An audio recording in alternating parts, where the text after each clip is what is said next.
and learn about real estate right here on the new 101.5 FM 720 AM KDWN, the talk of Las Vegas. A Home for Spot is a nonprofit group of dog lovers whose mission is to rescue, provide sanctuary, and ultimately to rehome abandoned, stray, and neglected dogs. To donate, foster, or adopt, go online to ahome4spot.com. 101.5 FM, 720 AM, KDWN, the talk of Las Vegas. The opinions of the hosts on KDWN are their own and do not necessarily reflect the views of this station, its management, or Beasley Media Group.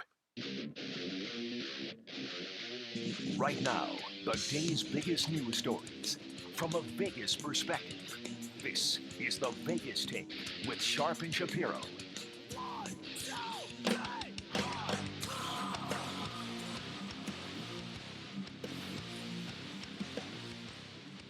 What's up, everybody? It is the Vegas Take, Sharp and Shapiro. So glad you could join us. I hope everybody's in a good mood, man. It's Friday.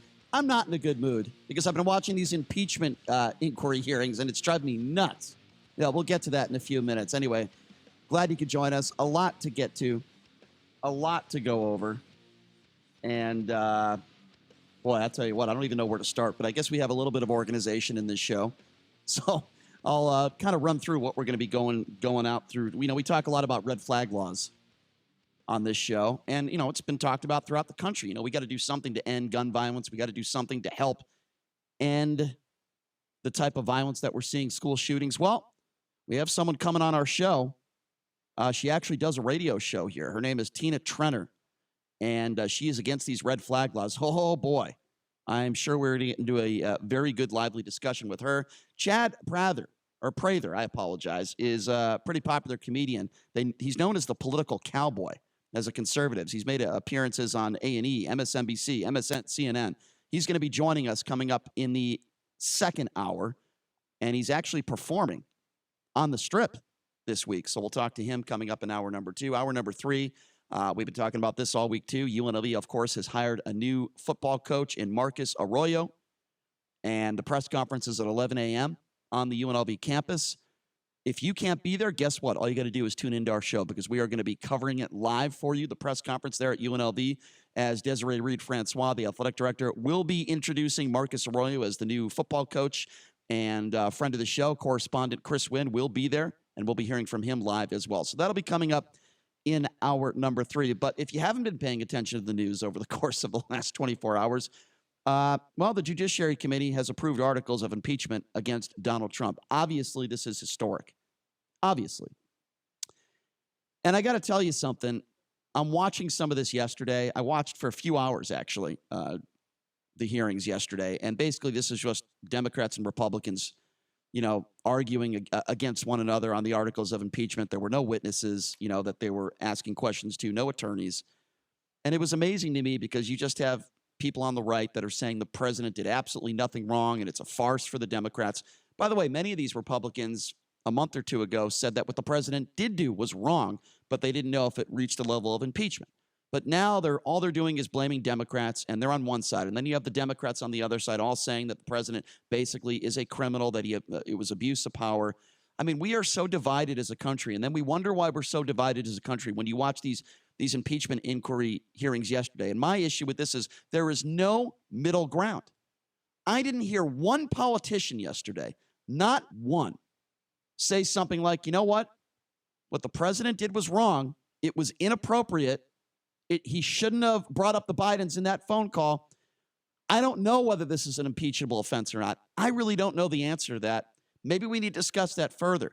But why can't we all agree that the president's behavior at the very least is wrong?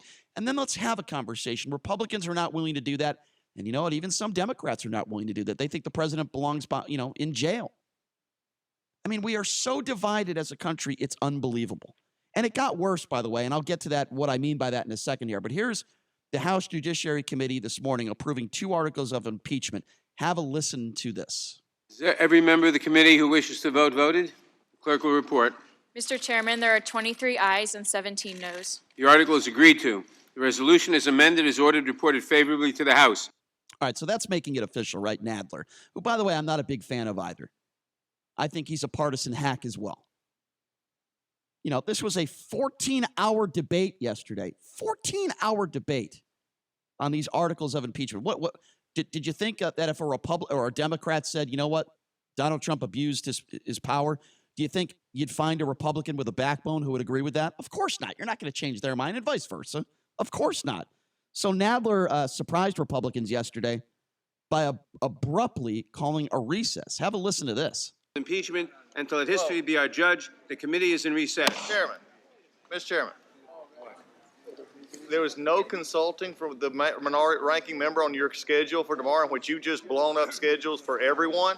You chose not to consult the ranking member on a schedule issue of this magnitude. So typical.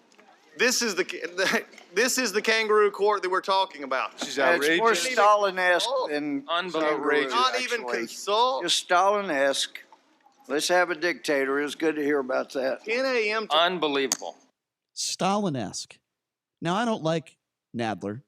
I don't like really many of the politicians that are running or that run this country.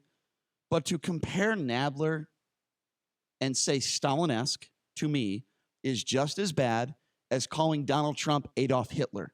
It is the exact same thing. You have two evil, murderous dictators, and any of those buffoons on the right that made those statements are the same ones that say to compare Donald Trump to a Nazi, to call Donald Trump a racist makes you a terrible human being. Well, guess what? They did the exact same thing. Calling Nadler Stalin-esque. I mean, these are the people that are running our country. They act like a bunch of 10-year-olds yesterday. It's incredible. It's amazing. And by the way, Matt Gaetz, who I think is one of the worst politicians and one of the worst human beings alive, I really feel that way.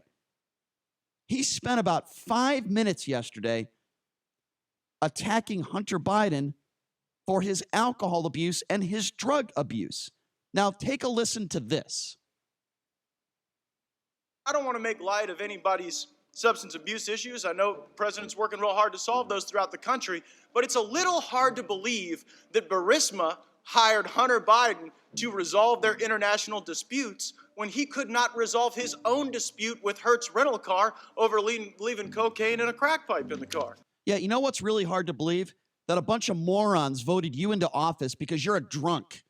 You decided to get into a car and risk everybody's life in that process. If I recall, back in 2008, you're the one that got the DUI. You're the one that was labeled a drunk in college by some of your friends, some of the people that you hung out with. And the audacity of you, and by the way, this has absolutely nothing to do with whether Donald Trump should be impeached or not. Nothing. I've said it before and I'll say it again. Hunter Biden could be a serial rapist, and it still wouldn't give the president the right to do what he did in that phone call. It has nothing to do with it. But the audacity of this moron, Gaetz, who's had many demons of his own. Look, I understand. Nobody's perfect.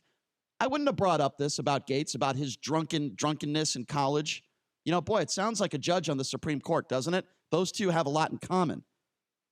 Gaetz is the guy that had the DUI.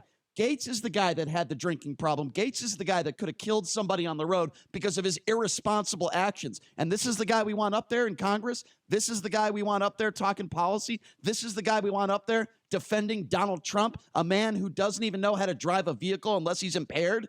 Are you kidding me?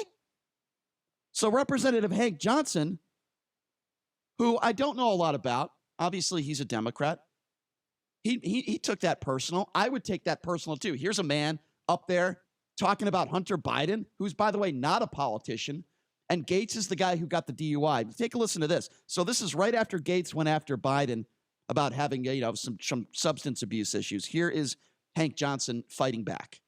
I would say that the pot calling the kettle black is not something that we should do. I don't know what members, if any, have had any problems with substance abuse, been busted in DUI.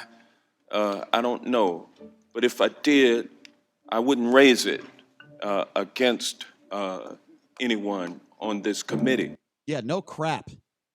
But this is Matt Gaetz. He makes his appearances on Fox News. He does all of his stupid TV appearances with his makeup and makes sure his hair nice and pretty. This is the guy that's talking about Hunter Biden. Are you kidding me? This is what took place yesterday. So here's Jeffrey Toobin, who's a CNN analyst, his thoughts on the impeachment hearings and why he thinks actually Donald Trump came away as a winner. A little shocking with this opinion. Have a listen to this. You know what struck me about this hearing was how Donald Trump, in a way, has already won. How much did we hear about Hunter Biden? Over and over again about Hunter Biden. That's what the Republicans are talking about constantly. And, you know, there are questions about Hunter Biden's behavior. And so, I mean, this incredible shift of emphasis. And, you know, it's going to be a real challenge for us as journalists to decide how much to follow along with this. Yeah, and you know, he makes a valid point.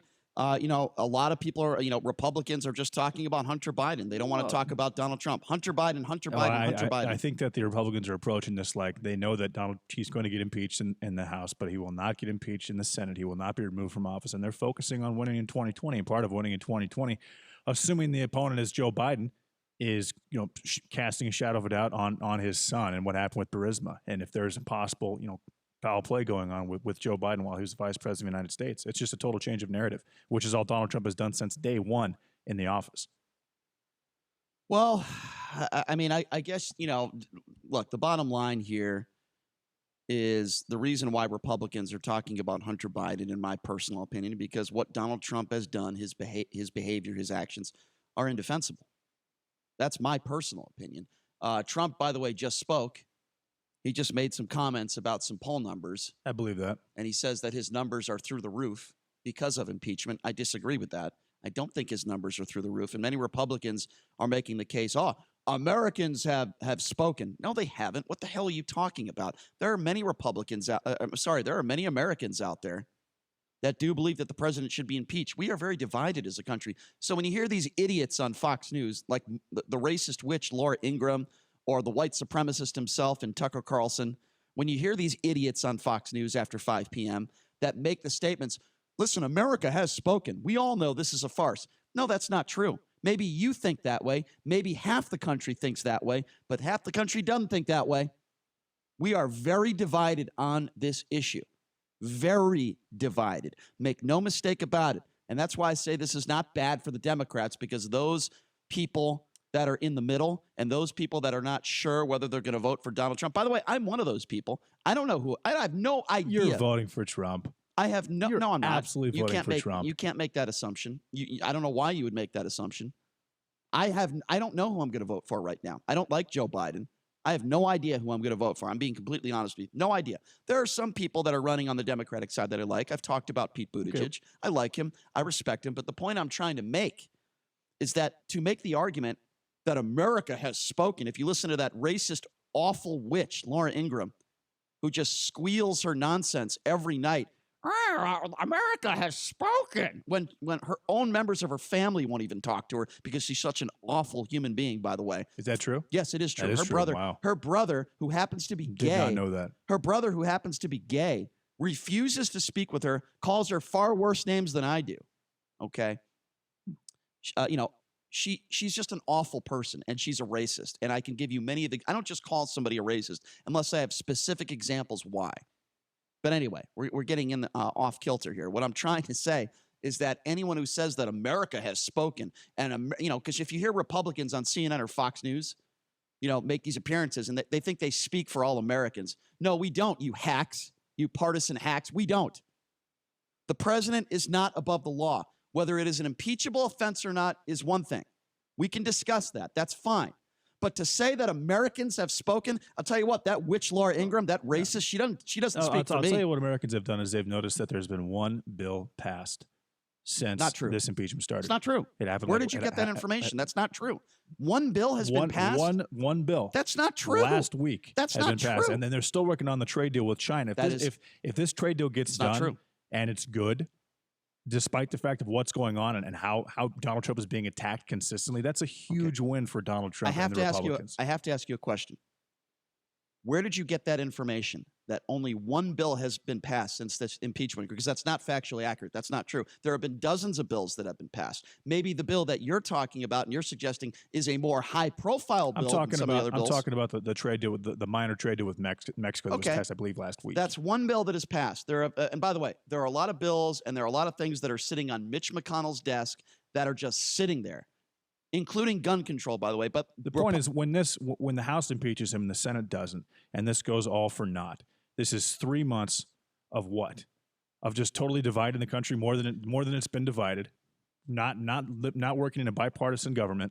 Well, let me ask you a question. Do you think the president does a nice job working with Democrats like Bill Clinton did? Do you think the president is reaching out to Democrats? I don't think the Democrats have tried to work with Donald Trump at all. And I mean, Chuck Schumer would admit that. Nancy Pelosi would admit that. I don't think they would. They've tried on numerous occasions to try to work with the president. They consistently. Here's the problem with the Democrats. They're still trying to win in 2016. The Republicans know that they already have the presidency, and they're trying to win in 2020. And that's exactly why. And that's exactly why the narrative has changed to Hunter Biden in this impeachment hearing. I disagree. Because, again, they know it's a loss. They know that the House is going to impeach Donald Trump no matter what. I think that's a right-wing talking point. But the Senate, no, I mean it's reality. I mean, look, the proof is in the pudding. Look how they're responding. Isn't it possible? They're still saying that in 2020, literally, we're 20 days away from 2020. They're still saying that Donald Trump basically stole the election 3 years ago. Okay, I mean, come on. No, I haven't heard a Democrat say that the president stole the election. I don't know where you're getting that from. I haven't heard any prominent Democrats say that. But what do you guys think out there? Open up the phone lines, 702-257-5396. Again, that number to call, 702-257-5396. That is a right-wing talking point where people on the right say, well, the only reason why they're doing this impeachment inquiry is because they lost the election in 2016. Hold on. Can it be possible? Can it be possible that some of the Democrats, maybe not all of them, but some of the Democrats personally believe that the president of the United States might have actually broken the law, that it might have actually be abuse of power? Can it be possible that that is the truth? And it's nothing like sour grapes. I'm not saying all Democrats, maybe some of them, you're right, but can it be possible that some of these Democrats absolutely believe that the president abused his power? Again, that number to call, 702-257-5396. Again, 257-5396 if you want to chime in on this discussion. Why don't we lead off with Brady? Brady, what's going on? What's up, Brady? Yeah, good morning, gentlemen. I got to ask you, Brian, do you feel Creepy Joe and his son were corrupt at all with Burisma? Because Rudy Giuliani was just over there, and guess what he found? Go ahead, Brady. Go ahead. He found a $900,000 payment from Burisma to Creepy Joe for consulting. Brady, can I ask you a question now? Because every single time you call into the show, you always attack Democrats personally. So let's learn a little bit about Brady. Brady, what do you do for a living? I'm self-employed. You're self-employed. When was the last time you went on a date with a woman? I'm married. You're married. Boy, do I feel sorry for her. How many times has she cheated on you? Be honest. I'm going to put the over-under at 13.5 times a year. You sound like the most boring individual in the world, sitting in his bunker with his Cracker Jacks with nothing better to do than to call into a radio show and attack Democrats 24/7. How many? No. How many years have you been married? Answer the question. None of your business. When was the last time you had sex with your wife? None of your business. Yeah, exactly, because you're probably not married and you're probably a 40-year-old virgin and you've probably never had sex in your life and nobody wants to talk to you because you're a boring individual and all you do is attack one side of the aisle because you're a loser, Brady. You want to attack Democrats on one side of the aisle 24/7. Let's learn a little bit about Brady. Oh, you're self-employed. Brady, what do you do for a living? I'd love to know what you do. Why don't you tell us? Go ahead. We'll pot him back up. I'll give you a chance, Brady, to defend yourself. What is it that you do for a living that you're so successful, since you want to attack everybody else for more success than you, like myself? What do you do for a living? Go ahead. Tell us. I sell CBD products, HGH, colloidal silver. You sell you sell steroids? Is that what you do? Not steroids. So your only goal in life is to make human growth hormone, Brian. Oh, really? So who do you sell that to? Tiger Woods? Who are you selling that stuff to? Anybody who has a brain, unlike yourself.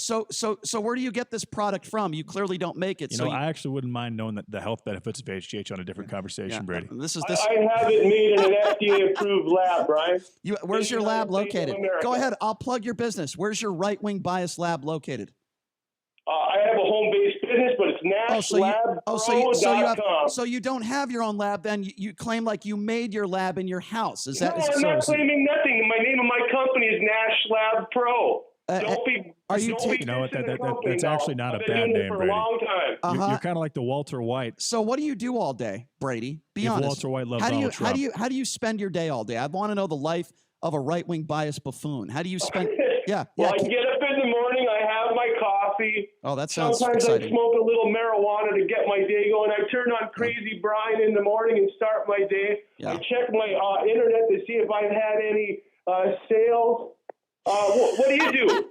So I just asked you how you spent your day. I'll gladly answer your question, by the way. All you've told me is you get up, you drink your coffee, and you listen to quote unquote Crazy Brian.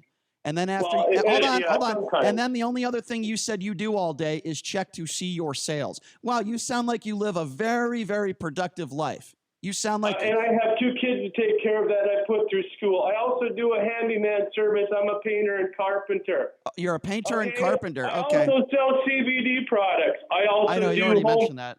You already mentioned that. Hey, by the way, I'm gonna change my show to the Crazy Brian Show. If you change your products and your company to the right-wing bias buffoon personal HDH or whatever the hell you're selling over there, I don't know. Will you do that for me? One second, Brian. Now that you've gone after double wide owners, manufactured homeowners. No, I'm just going after you. No. Don't you? You're not gonna. No. Let me tell you something. You're not painting me in a corner. Make no mistake about it. I'm just going after you, Grand Wizard. I'm just going after you. You love crack, but you hate beer drinkers. Isn't that great? Let me tell you something. I've never taken crack in my life. You just told me in order to get through your day, you have to smoke. In order to get through, you know what? In order to get through your day, you just said you have to smoke marijuana, drink coffee, and then listen to Crazy Brian. Yeah, exactly. Because you can't actually communicate with people and talk to people on a human level. You have to put drugs into your body in order to communicate. What does that say about you? What does that say about you? Yeah, what does that say about you? Well, you sound like you live such an exciting life, Brady. What's a fun night in the town for you and your wife? When do you get out with your wife? When is your wife? When is your wife? Around me is fun, Brian. When is your wife willing to be seen with you in public? Does that ever happen? Oh, she does it all the time, Brian. Yeah, why don't you put your wife on the phone then? What is your wife? I'd love to talk to your wife. In fact, next time you call in, I want to have a conversation with your wife. What about that? Will you allow that to happen since you seem to attack everybody else on the planet that's on the left? I want to have a conversation with your wife and you on the phone. Are you willing to do that? Then I want to have a conversation with Hunter Biden. How's that? Oh, so you're not going to do it then? What are you afraid? You're yeah. There you go with that Tucker Carlson 12-year-old girl laugh again. Thanks, Brady. Yeah. You're caught. Hey, great call, Brady. You're caught. All right, here's what we're going to do. We got plenty of callers on the line. I promise you I will get to as many as I can when we come back. In fact, somebody has a question about Laura Ingraham. We've got Elle, we got Paul, we got Linda. I will try to get to as many of your calls as I can when we come back. You're listening to the Vegas Take right here on the all-new 101.5 FM, 720 AM, KDWN. Prescription products require an online physician consultation and are only available if the physician determines a prescription is appropriate. Subscription required. See website for full details and important safety information. Hey guys, good news. The outrageously expensive little blue pill is now generic, which means you can get the prescription medication to treat ED at affordable prices. And Hims makes it extra affordable. You pay just $30 for a month's supply. And right now, get your first online doctor's visit totally free when you go to forhims.com/joy. That's right, free. Zero copay, no expensive appointments, no awkward face-to-face conversations to get your prescription. Hims connects you to doctors online who can evaluate you and, if appropriate, prescribe your ED medication. And a pharmacy sends it right to your door. Hims makes it affordable, private, and incredibly easy. Nobody likes dealing with ED. Now, thanks to Hims, nobody has to. And that's really good news. To start your free online visit, you need to go to this exclusive address, forhims.com/joy. That's forhims.com/joy for your free online visit. forhims.com/joy. Hey, it's Lee Goldberg of the GCI guys at Realty One Group. Do you know anyone that's looking to buy a home, sell a home, rent, move from California? If so, give them my number, 702-902-3029. All listeners of the Vegas Take get $1,000 in your hand back at closing. Hometown heroes, veteran, military, police, teacher, nurse, I'm giving you $2,000 back. That also goes for hospitality and casino employees. Free use of a moving truck for a day, 6 free months of home security. Call me, 702-902-3029, the GCI guys. Listen to 101.5 FM, 720 AM KDWN, wherever you have an Amazon Echo device. Simply enable the KDWN skill on your Amazon Alexa app. Then say, Alexa, open KDWN. Thank you for opening KDWN. You can choose Play Live Stream. On the air, on the web, on the KDWN app, and now on your Amazon Echo. 101.5 FM, 720 AM. Thank you for listening to KDWN. SportsX Radio Nation, what's up? It's Ken Thompson, host of SportsX Radio, reminding you to catch me at my new time, 8 to 10 p.m. for all the local Vegas sports coverage, plus the national scene as well. That's SportsX Radio on the new 101.5 FM, 720 AM, KDWN. V is for victory, except on Saturdays when V is for veterans. That's Veterans Talk, the Forgotten Promise. Join us every Saturday from noon to 1. Veterans Talk every Saturday at noon on 101.5 FM, 720 AM, KDWN. You let him try violin because you love him. And if you love him that much, love him enough to make sure he's buckled up and in the back seat. Find out more at nhtsa.gov/the right seat. Brought to you by the National Highway Traffic Safety Administration and the Ad Council. 720 on the AM, 101.5 FM. Yeah, now on FM. The only FM news talk station in Las Vegas. KDWN. Special report: impeachment passes House committee. The House Judiciary Committee has, along party lines, voted to recommend the entire House vote to impeach the president for abuse of power and obstruction of justice. The White House says the president looks forward to being vindicated in a Senate trial. Republican Mike Johnson says the committee got it wrong. He immediately released the transcript, the famous transcript of the phone call. The president has not been obstructing this at all. Democrat Jamie Raskin. There's no rival factual hypothesis to the president having gone to great pains to shake down a foreign government in order to extract from President Zelensky the promise to make an announcement that the president's rival, Joe Biden, was being investigated. Trump says Democrats have trivialized impeachment. Someday there'll be a Democrat president and there'll be a Republican House, and I suspect they're going to remember it. He's only the fourth president to face impeachment. I'm Mike Moss. It's time to check the roads in the KDWN Traffic Center. This report is sponsored by Indeed.com. Watch for slowing for the accident on I-15 southbound at Sahara, vehicles off to the right. A crash on the 95 northbound at Sunset, vehicles off to the right, including a rollover crash on the 95 near Russell. And an accident on the 215 Western Beltway northbound at Charleston. And on the surface streets, slowing for an accident Rancho at Jones. Injury sustained. Watch for police and fire staged at the scene. Likely expect slowing and lane restrictions. Indeed knows your company's roadmap to success starts with hiring first-rate employees. Visit Indeed.com/hire today and try tailored solutions to help discover the best people for your business. I'm John Michaels from the KDWN Traffic Center. This is a commercial announcement. Nancy Pelosi wants to steamroll impeachment, but polls show support for it is dropping. Now you can vote in Newsmax's poll asking if President Trump should be impeached. Just text the word ROCK to 95577. That's ROCK to 95577 and vote immediately in the Newsmax impeachment poll. Newsmax polls have been cited by all the major media. Let your voice be heard. Text the word ROCK to 95577. And remember, watch Newsmax TV. It's real news for real people. Mark Levin, weekdays 3 p.m. to 6 p.m. Now back to the Vegas Take on 101.5 FM, 720 AM, KDWN. Leaving cocaine and a crack pipe in the car.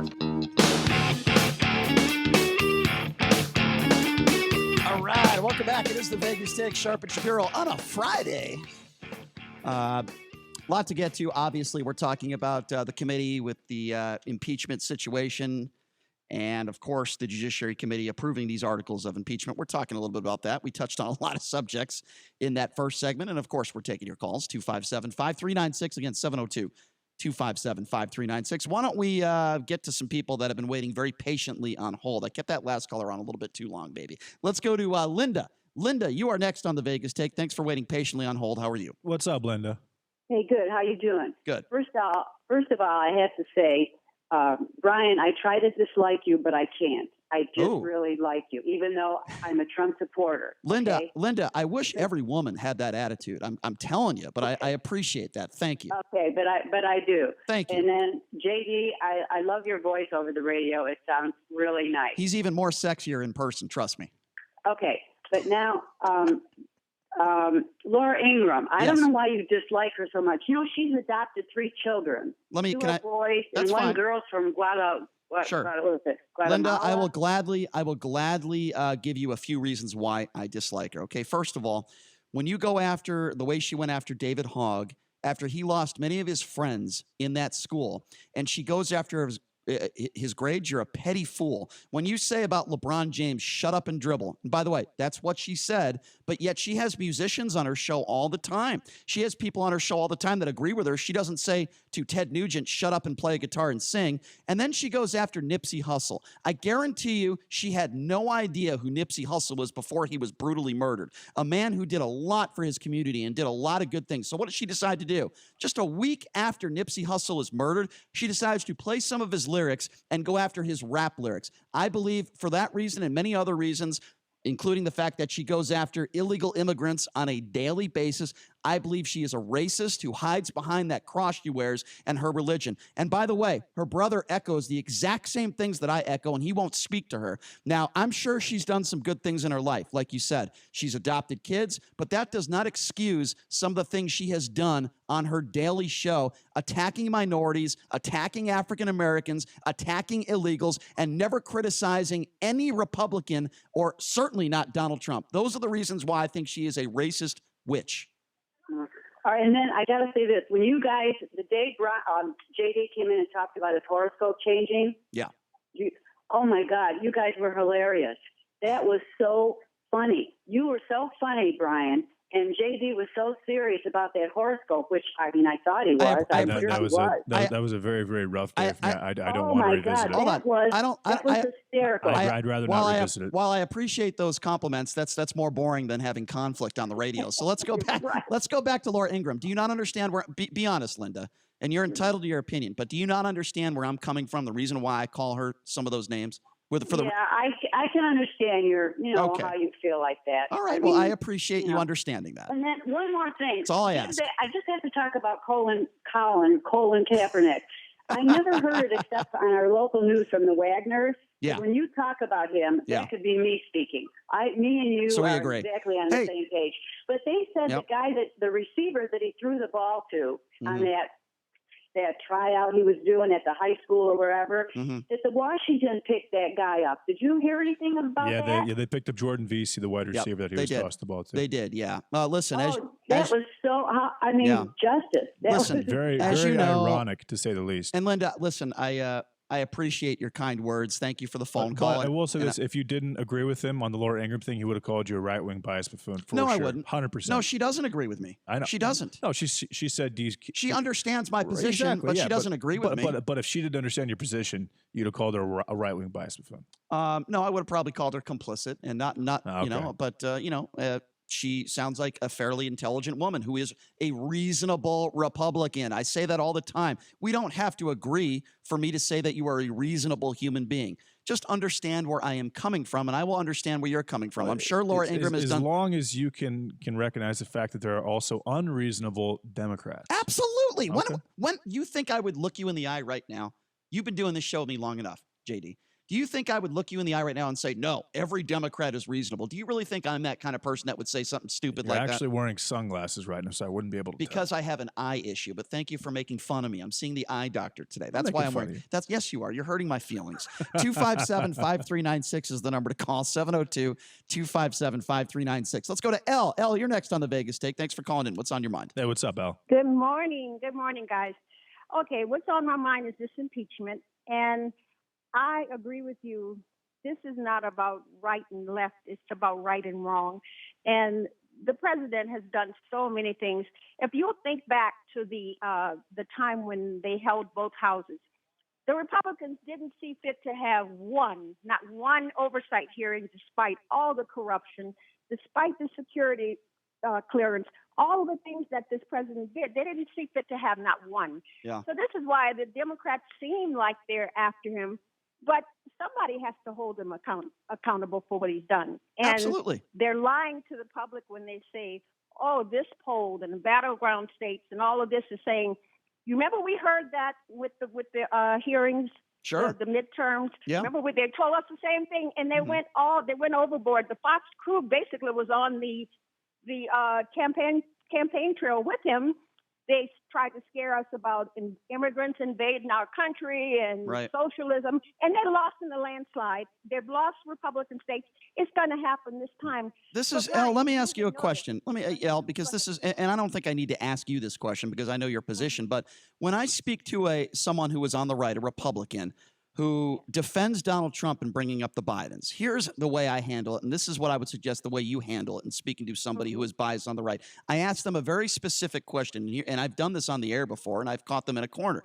I say, let me ask you this. When Donald Trump brings up the Bidens to the Ukrainian president, do you think he only brought it up? 100% of the reason why he brought it up is because he cares about corruption in the Ukraine? Or do you think there's any chance that a part of him brought up the Bidens because Joe Biden is a Democrat that's going to be running against him in 2020? And even the most biased Republicans in the world, I get them to admit that there's a part of it that he probably brought it up because Joe Biden's a Democrat and he doesn't like Joe Biden. And I said, well, there you go. That's the case for abuse of power. If you think even only a 5% of him brought it up because he doesn't like Joe Biden, that is the case for abuse of power. You can paint and put a Republican in a corner that does not agree with this impeachment hearing. They'll never admit it because it's about power. That's the only reason he brought it up. He thought that was his top challenger, and he had to muddy him up. He had a whole year to do it. Right. To keep talking about this and the drunks and all that. But that's the only reason he did it. And again, that's abuse of power. He's done so many things. It wasn't just this call. I wish people stop saying one call, a few less. It's a preponderance of the things. And Brian, tell me this. Will we ever, how do they ever get to this secret location where he put all these phone calls? There's direct evidence right there. Why can't we get to that? Does it take court? Because same reason we can't get to Hillary Clinton's 36,000 emails. Yes and no. JD, you really are sweet, great voice and everything, but you know what? You guys are the good cop, bad cops. Brian's the good cop, and I do enjoy the show though. Well, I do. Thanks a lot, Al. Well, I appreciate those kind words, and we appreciate the phone call. That's the first time I've ever been called good cop. Campaign is our Campaign talks about police and law enforcement all the time. Campaign, would you say I'm a good cop or a bad cop? He's our videographer, by the way. I'm going to say that you're you're a good cop. You're a good cop. Really? But you're both are like good cops. But you guys have mean streaks and stuff. Yeah. Well, I don't know. I wouldn't say JD's a bad cop. No. I don't know. No. I would say he's a good cop. He's a much kinder individual than me. He treats people with a lot more respect. Well, I'm an assertive cop. Fair enough. Yeah, JD would use deadly force in a traffic accident. Really? Traffic wow. stop. Yes. Ooh. Yes, wow. Wow. No hesitation. You know what? Now he's not going to shoot you in the leg. He's going to shoot. He's going to center mass. Yeah, you're right. I tend to agree with you. 257-5396, the number to call if you want to be a part of this conversation. Again, that's 702-257-5396. Let's go to Paul. Paul, you are next up on the Vegas Take. Thank you for your patience, sir. How are you? What's up, Good. Paul? How are you this morning? Good. Doing good, man. I heard you ask a question that about have the Republicans and Democrats even tried to work with each other, and I mean to think that they have on either side would be naive. What they are is it's two gangs, two groups of bullies. Yeah. That neither one wants to back down, and both want to have the ultimate say-so on everything. Paul, I don't necessarily disagree with you. Here's the way I put it, and I think you'll probably agree with me on this one. Let me know. I think the two worst words in this country are Republican and Democrat. And the reason why I say that is because in too many instances, they make decisions based on what is good for their party and not as what is not good for the country. I think that is the problem with politics today, and this isn't anything new. I'm not going to blame Donald Trump for that, but this has been going on for years and years, and I don't see it changing in our lifetime, my friend, sadly. I agree with you. I mean, the party should mean nothing. The only thing that should matter is what's best for the country. And now, regardless of, I'm not leaning heavily either way. I would say I was going to lean a little bit towards Trump, and only because of his economic resolve that we've had. Right. But as far as the Democrats, I mean, of course, whichever channel you listen to, that's what you're going to hear that side of it. Well, I got to tell you, I hope, Paul, let me ask you another question. And you know, listen, I bash Trump all the time. I can't stand the man, mostly for personal reasons. But I would hope that if you listen to this show, you would say, you know what? Brian also goes after Democrats. Brian also is not a Pelosi fan. He's not a Chuck Schumer fan. Brian does go after Democrats. I mean, I hope you feel that way, because I am certainly not. I don't consider myself one-sided. I just can't stand the president. I'm not a fan of any politician. Okay, so we agree. I'm a fan of the United States of America. Well, we agree. Okay, good. You know, and so, but my thing is, you know, I've heard about the way that the impeachment has gone, how they've gotten the FISA warrants, things like that. Right. And, you know, I mean, I believe that the Democrats believe that President Trump is guilty the same way that they believe that the neighbor jaywalked this morning. Now, did they call the police to come pick up their neighbor? You know what I mean? Well, yeah. I just think this is it's a tool, because like somebody said, you know, the Democrats are still talking about 2016 and the Republicans are talking about 2020. We hear Republicans talking about President Obama, which at this point is irrelevant. Hey, listen, I could not agree with you more, Paul, and I can't stand, and by the way, thank you for the phone call, and I can't stand it when we're talking about Donald Trump and people want to bring up Barack Obama and Hillary Clinton. I can't stand it. I hate it. 257-5396 is the number to call. Again, 702-257-5396. Go to Joel. Joel, you're next on the Vegas Take. What's going on? Hey, what's up, Joel? Good morning, guys. Good morning. You know, I've been listening to Republicans complain about how this impeachment process is unfair. But yesterday, I heard Mitch McConnell on national TV when asked about how he's going to run the Senate trial, the trial part of this. He said, we're going to work closely with the White House counsel. So explain to me how a juror who is supposed to be impartial. Well, that's a valid point. One side. Oh, listen, Joel, that's a valid point. As I like to call Mitch McConnell, he is the useless turtle. He never gets anything done. This guy's not going to be reelected, and that'll be a great day for America. Trust me. I agree, but the point is we're moving into the trial phase of this, right, where the decision has already been made. Yeah. Well, so listen, I wish. What's the point in holding the trial? Well, I agree with you, and I wish the president would cooperate. Obviously, the reason why he's not cooperating, you don't have to be a brain surgeon to figure this one out, is because he did some things probably that are illegal. He's telling people not to testify. But that's not the point where we're at now. We're past that. We're at the point now where the jury has already made up his mind before anybody has presented a case at the trial. Right. When Mitch McConnell, who runs the Senate, they have the majority, when he says we're going to work closely with the defendant, in this case, the White House and Donald Trump, how can anybody expect a fair outcome when they've already decided that they're going to work with one side it's not fair. And not the other? It's a very valid point, Joel, and I appreciate your phone call. It's not fair. Yeah, good call, Joel. It's not fair. You have people on one side of the aisle that have already decided this is an impeachable offense, and then you have people on the other side of the aisle that are not even willing to admit that what the president did was wrong. I don't think it's unfair. It's clear. I mean, clearly what he did was inappropriate, but I think a lot of presidents have done the same thing.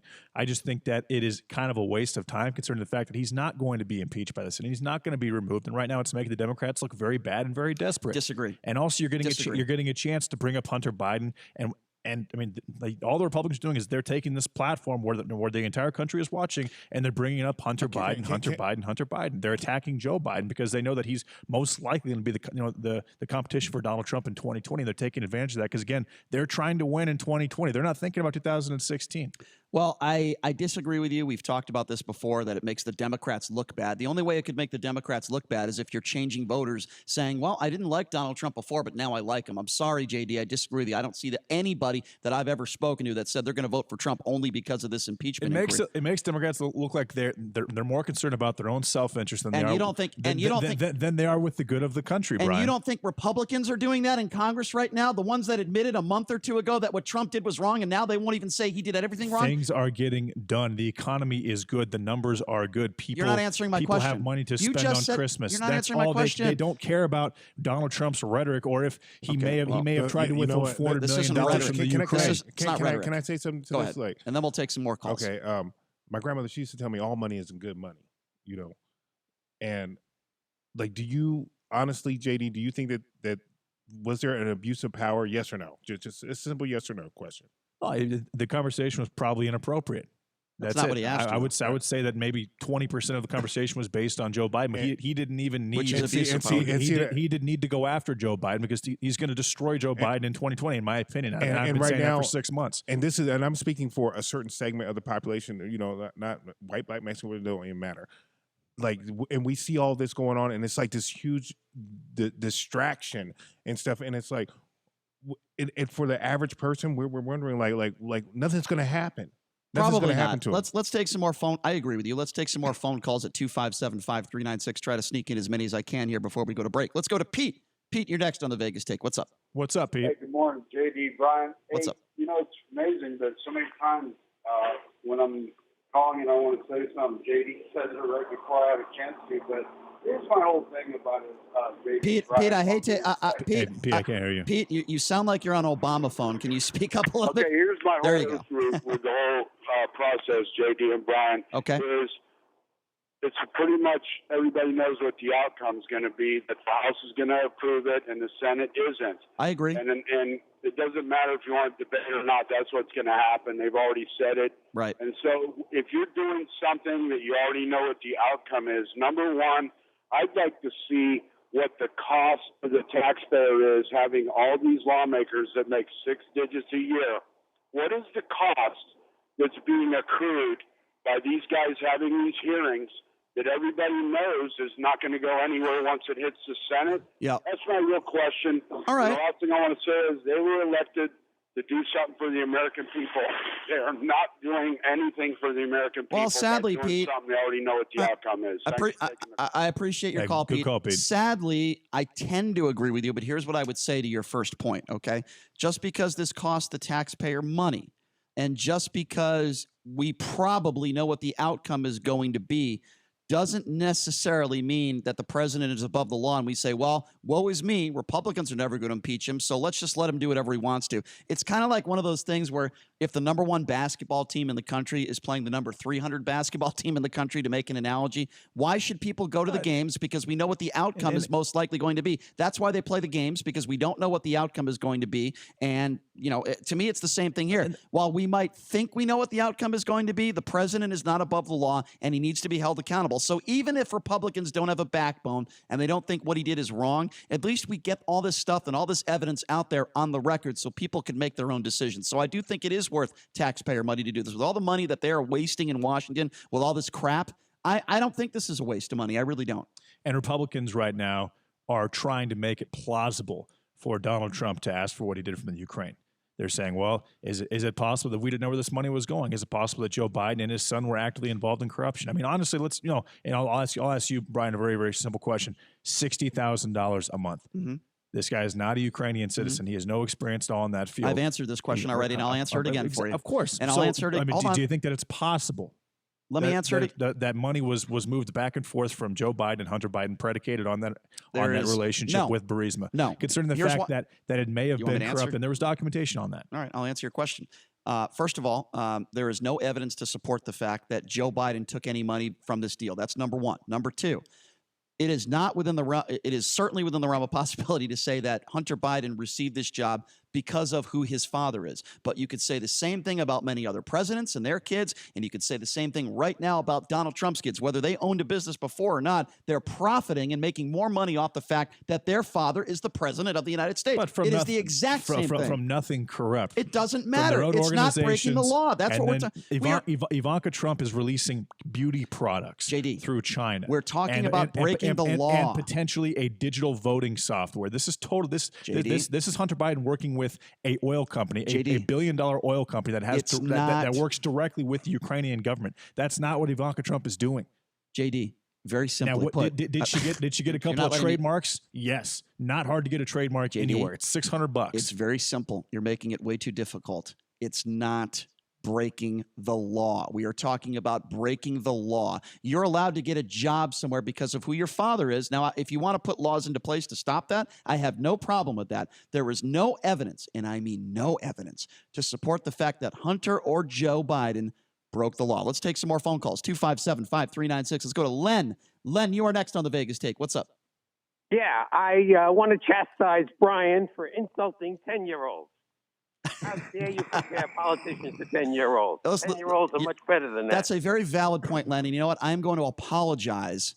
I admit when I'm wrong. To all the 10-year-olds out there that are good kids, that are honest and sincere, I am so sorry that I compared you to politicians. Len, I'm a man that can admit when I'm wrong. Thank you. No problem. Is that all you have to say?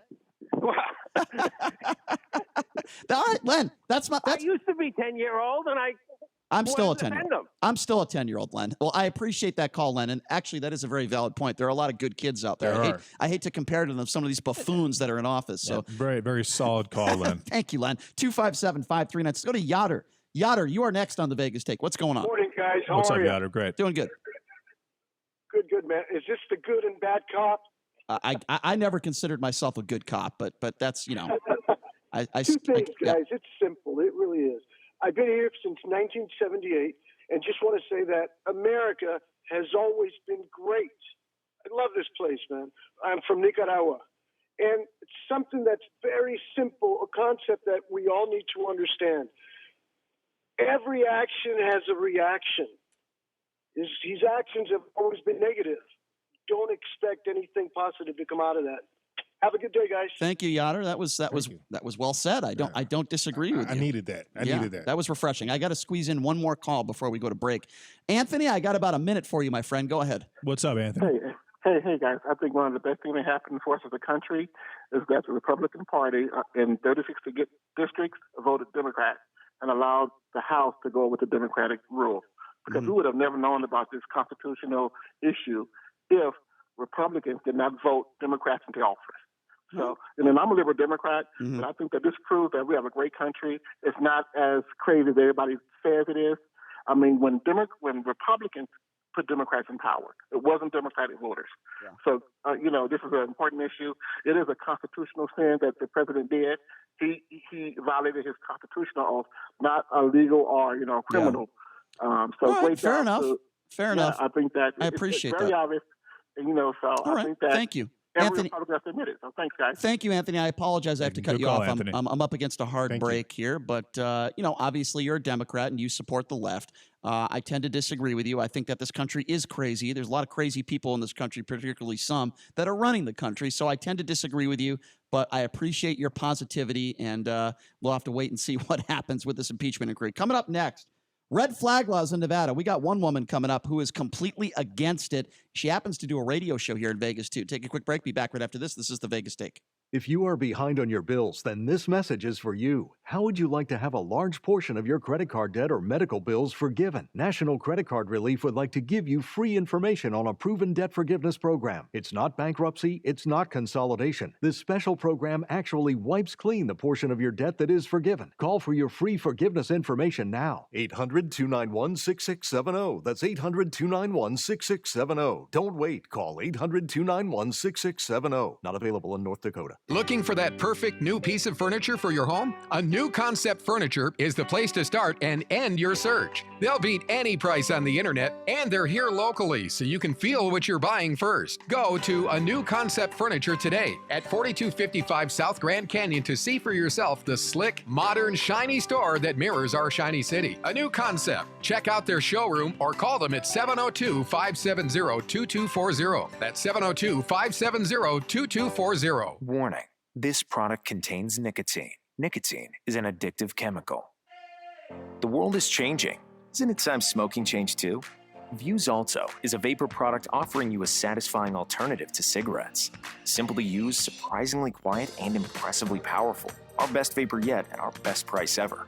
99 cents plus tax at participating retailers. 99-cent offer applies to Alto device. Pod sold separately. Underage sale prohibited. This is Harry Jacobs from Credit Restoration of Nevada, inviting you to join me for the Credit Show, Saturday mornings between 9 and 10, here on the new 101.5 FM and 720 AM, KDWN. Does your child love math? Do they just love math so much that once they finish their homework, they want to work on extra math problems just for fun? Anyone? If you answered no, then you are not alone. While your child may not think math is important for their future, we know better. That's because Infinity the Math Institute offers the best math tutors in Las Vegas, produces the best results at the best prices for kids of all ages. Infinity the Math Institute does it all. Does your child need prep for the SATs? Right now, SAT preparation classes in November are just $15. Fractions, algebra, geometry, decimals, you name it. Plus, Infinity offers homeschool programs, free seminars for parents and students. And whether your child is transitioning from elementary school to middle school to high school, or preparing for college, Infinity can help. Classes are filling up. Call us now to find out more. 702-768-1777. That's 768-1777. You want the best results for your child? One call to Infinity can have a huge impact on your child's future. Call now. 768-1777. Tell them the Vegas Take sent you. This is Lorraine Hunt Bono, inviting you to tune in for Breaking Bread with Bono. Join my husband, Dennis Bono, as celebrities share with him their intimate and humorous stories. Saturdays, 5 to 6 p.m., right here on KDWN.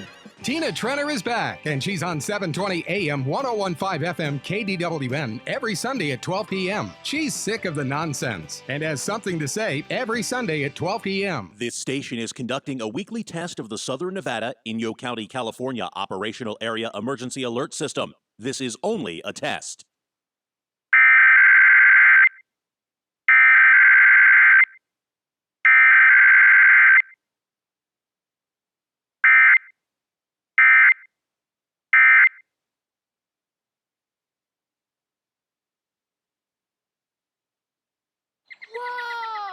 There are some moments only the forest can inspire. Find yours at discovertheforest.org. Brought to you by the U.S. Forest Service and the Ad Council.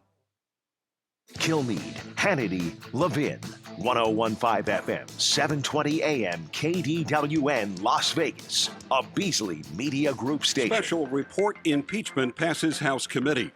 The House Judiciary Committee has voted to send 2 articles of impeachment against the president before the full House. More from correspondent Linda Kenyon. It came without fanfare, discussion, or delay as the committee moved swiftly to vote on Article 1, Abuse of Power. 23 ayes and 17 noes. The article is agreed to. And in quick succession, the vote on Article 2, Obstruction of Congress. 23 ayes and 17 noes. The article is agreed to. The straight party line vote now sets the stage for the final act on impeachment in the U.S. House of Representatives, a vote by the entire assembled body Wednesday. Trump says he's been wrongly targeted. It's a scam. It's something that shouldn't be allowed, and it's a very bad thing for our country. Trump is accused of abusing his presidential power by asking Ukraine to investigate his 2020 rival Joe Biden while holding military aid as leverage, and of obstructing Congress by trying to block the investigation. I'm Mike Moss. A suspect has been arrested in the shooting death of a worker this morning at a Conyers, Georgia food container plant near Atlanta. Sheriff Eric Levitt. He made it to Birmingham, Alabama, where he was taken into custody. That's where we tracked him down. We began that tracking immediately once we identified who the suspect was. We also identified the victim as an employee of Dark Container. An agreement to a Phase 1 trade deal between the U.S. and China. It means the U.S. won't impose new tariffs on Chinese goods that had been set to kick in over the weekend. President Trump and China made separate statements confirming the agreement this morning. The deal also calls for the Chinese to increase their purchase of U.S. farm products. British Prime Minister Boris Johnson has won a resounding victory in national elections that will almost surely result in Britain withdrawing sooner from the European Union. On Wall Street, the Dow up 15 points. I'm Mike Moss. It's time to check the roads in the KDWN Traffic Center. This report sponsored by Dispatch Health. An accident on I-15 southbound at Sahara, vehicles off to the right, and a crash on the 95 northbound near Auto Show Drive, off to the right as well. On the service streets, watch for slowing for the crash at Charleston, east of Fremont. That is an injury. Accident, police, and fire are with the scene now. And when you're sick, every minute counts. Go to dispatchhealth.com, where high-quality medical care comes to you. Visit dispatchhealth.com to learn about medical professionals who make house calls. Dispatch Health. Covered by most insurance. John Michaels from the KDWN Traffic Center. This holiday season, get the rest you deserve with Helix Sleep. Helix makes personalized mattresses to fit your unique body type and sleep preferences, and give you the best sleep of your life. Go to helixsleep.com and get up to $200 off during their holiday sale. Tuscany Suites and Casino is the place for locals to play. Every Monday and Wednesday in December, Tuscany is giving 10 times and 6 times multipliers just for playing your favorite games. If you're not a member of the Tuscany Players Club, it's easy to sign up and take advantage of all the great member benefits, including free slot play offers and comps to their award-winning Best of Las Vegas dining outlets like Pub 365 and Tuscany Gardens. For more information, visit the Players Club, Tuscany Suites and Casino, 2 blocks east of the Strip at 255 East Flamingo.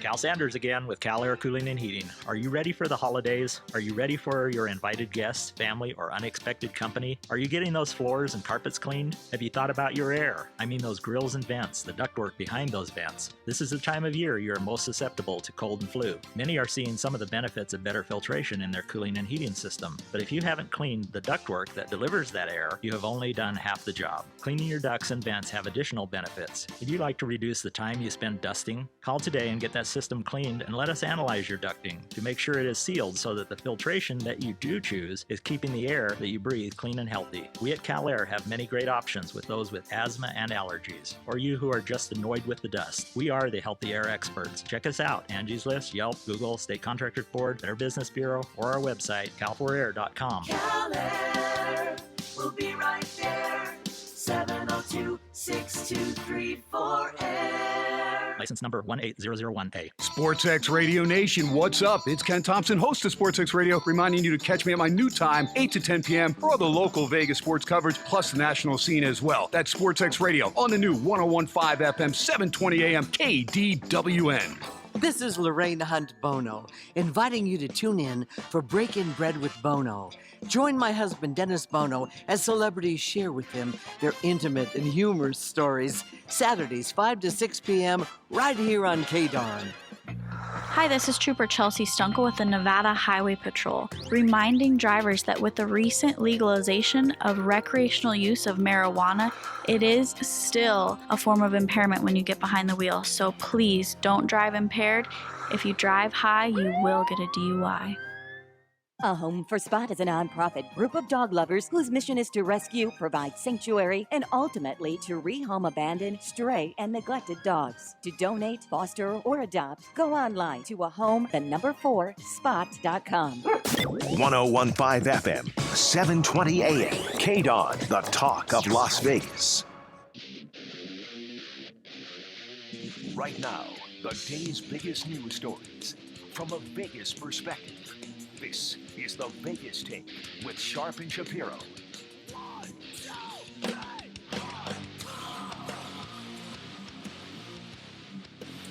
All right, welcome back. Man, that was a lively hour. It is the Vegas Take, Sharp and Shapiro. So glad you could join us. That's what we do on this show. We give you our opinions, we give you our takes from a Vegas perspective, and then we give you your voice and your chance to comment on really anything that we're discussing here. And, you know, we talk a lot about gun laws. We talk a lot about red flag laws. We had 58 people die on October 1, the biggest mass shooting in American history. And I would imagine if you are a decent human being, you would say, we don't want innocent people to die at the hands of gun violence, right? So what's the answer? Well, I think there's a lot of answers. Mental illness. I do think we need red flag laws in place. I do think we need to get rid of some of these assault weapons, but there's a lot of different reasons. So I'm reading an article talking about red flag laws, and there is a group that is seeking to block the enactment of this Nevada red flag gun law. And a woman by the name of Tina Trenner, you might have heard her because she does a show here every Sunday at noon at a Pahrump. And she is actually the spokeswoman for the Henderson-based Citizen Action Network against these red flag laws being put into place. And I figured it'd be great to have her on. So I appreciate you coming on with us, Tina. How are you? I'm fine, thank you. All right, Tina. So a lot to get to, but make the case for me. Why do you think that red flag laws should not be put into effect in this state? Well, because I believe in the United States Constitution the way it was written. A red flag law has not one part of it, but there's several parts that are in direct violation of the Constitution. Due process of law is removed. You're innocent till proven guilty, wrong. You're guilty till they say whatever they say. You have no ability to face your accuser because your accuser can remain anonymous. There's just a lot of reasons that, of course, shall not be infringed. Just doesn't seem like people understand English anymore. How much plainer can you be then shall not be infringed. Okay, well, I understand English for the record, but I and we disagree, which I think is okay, and that's why I wanted you to come on the show. Let me ask you a question then. For a woman that receives a text messages from her husband, the husband says, "I'm going to shoot and kill you tonight." She calls 911. The police come out. Worst case scenario for that guy, he gets taken in. He gets a misdemeanor for threatening somebody, but he's allowed to purchase a gun that night. The evidence is overwhelming through the text message, and he even admits it. You're telling me you're okay. Forget about the Constitution for a second. I'm just speaking in logical terms. I'm speaking English. You're telling me that you're okay as soon as that husband gets out of jail after he's fingerprinted and all that stuff and admits that he threatened the life of his wife. You're okay with him stepping out into public that same day and purchasing a weapon? You're totally fine with that? I'm not necessarily fine with that. But well, that's what we're talking about. Wait a minute. We have other statutes. We have other Nevada revised statutes.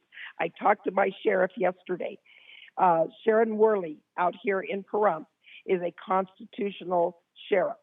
And I asked her about the red flag laws. I asked her, and she said, we have other laws that are in place that we can use. She said, we don't need that one. And quite frankly, she says it stomps on a whole lot of things. All right. Well, okay. So yes, there are other laws that that authorities can use if indeed there is someone who is that wacky. Now, drugs in our society have created issues that we really didn't have years ago. I agree with that. And the drug issue and fried brains are a definite issue in our society, and I can't deny that. Mm-hmm. Let me ask you. Go ahead. I'm sorry. Sorry. Okay.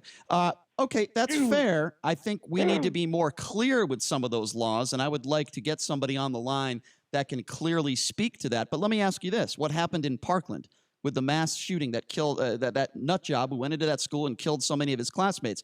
The police were called to his house 48 times. Now, you could make the assessment, and I think it would be fair to say that the police failed that community. But with that being said, if there were red flag laws in effect, that kid would not have been allowed to purchase a gun legally, would he not? Here's the thing. You cannot, okay, do you remember the movie with Tom Cruise, The Minority Report? I do, yes. Okay, that is exactly what, we're almost there with the red flag laws. You haven't committed a crime, but we're going to come and confiscate your belongings and to prevent you from doing it. But you said commit a crime. What if somebody wants to kill themselves? That's not committing a crime. If they're suicidal and they're depressed, so you're saying you have to commit a crime? What about somebody that wants to end their life? You're okay with them purchasing a weapon? That's not committing a crime. They're just depressed. They're going to harm themselves. Are you really serious with this conversation? Because yes, I'm 100% serious, okay, Tina. You can drive off a cliff. You can go get yourself more opioids than you've already got. So you're okay with somebody? You can do a whole lot of other things to kill yourself without using a gun. So you're okay with someone who is suicidal that wants to kill? You're okay, and your explanation and your defense to that, with all due respect, is, well, he can drive off a cliff, so let him purchase a gun. That's your defense? No, I'm saying that you cannot prevent someone from doing something they're intent on doing. You can make it a lot more difficult on them, like maybe not going into a gun store and purchasing a weapon. Would you not agree with that? No, I say that you cannot, you can block them there and they'll go figure another thing to do. You cannot change their mind if they're intent on doing it. See, here's what... It's the same thing. Here's it's the same thing with the shooter in Las Vegas, the Las Vegas shooter. Okay, so I guess... He didn't have a record. Listen, I agree with you that if somebody is severely depressed and if somebody wants to kill themselves, if they're not able to purchase a gun, they will probably go to other means to do it. But I don't think that should mean that we will allow... Here's where I'm going with this, okay? I talk to people that are, think that more guns are the answer. They don't want AR-15s, off the streets. They think it's fine. And here's the argument that they put out. I think it's very similar to your argument. They say, well, listen, if somebody wants to go into a school and kill a bunch of people, they can just use a car or they could use a knife. And I just don't agree with that argument. I think we need to make it more difficult for people to purchase certain weapons. And I also think if somebody could be a detriment to themselves or others, let's just say worst case scenario, Tina. Worst case scenario, you have a husband that maybe threatens his wife or is acting irrationally. And worst case scenario, he's not allowed to purchase a gun for a week. He gets a mental evaluation. The psychologist says, listen, this gentleman is fine. He's allowed to purchase weapons. That man was inconvenienced for a week. It's a lot better than allowing somebody to get out of jail and purchase a gun and kill people. That's just my opinion, Tina. We might disagree on that. Well, no, they have cooling off periods. I don't know if we have one in this state, but I know there are places where they have what they call cooling off periods before someone can buy a gun if they've been in some. But what you're missing the point. The point is that you cannot remove guns from people who legally own them. Oh, let's go back to the suicide thing. You can. Women do not shoot themselves almost across the board. Women do not shoot themselves when they kill themselves. They take pills. So that's, put 50% of mostly 50% of the population that wants to kill themselves off. But that doesn't change my opinion. And most men already own a gun if they're men, okay? Real men, most of them love to have guns. They love to shoot.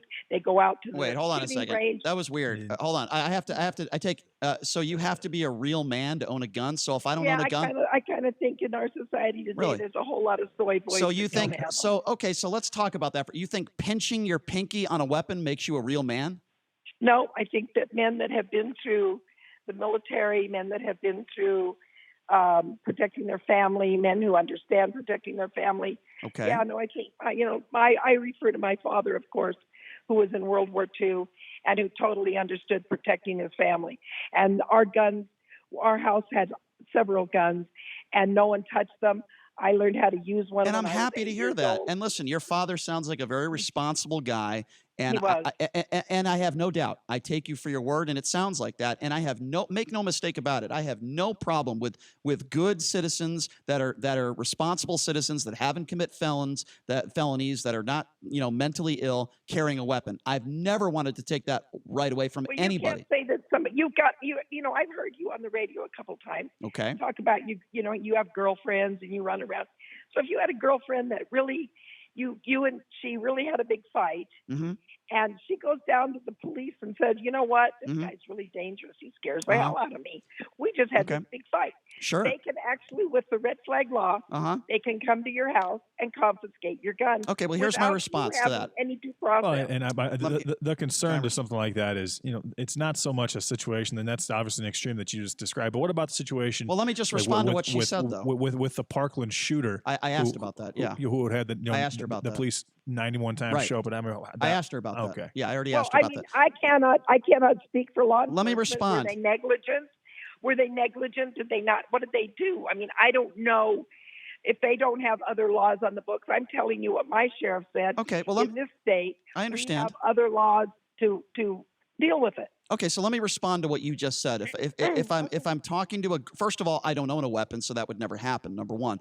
Number two, let's just say I get into a verbal confrontation with a girl, and let's just hypothetically say I own a gun, because that's what the position you're trying to put me in. First of all, I didn't say that. What I said was, if somebody threatens somebody's life, if you're in a verbal confrontation and there's physical violence, and that man owns a gun, that is a completely different circumstance than a woman and a man getting into a verbal confrontation with absolutely no evidence. I have no priors. I've never been arrested before. Now, Tina, I don't agree with that. So we will agree on that situation. I don't think you believe that due process is important. Well, but that's a very sketchy situation. Here's what I'm saying. There's two different things we're talking about here. You're talking about a verbal confrontation and a woman making something up. What I'm talking about is a threat, whether it's through text message, proof of a threat, or physical violence, or somebody that has prior history. Now, if that is the case, I am okay with them taking that person's gun away until they are checked and made sure that they are not a detriment to themselves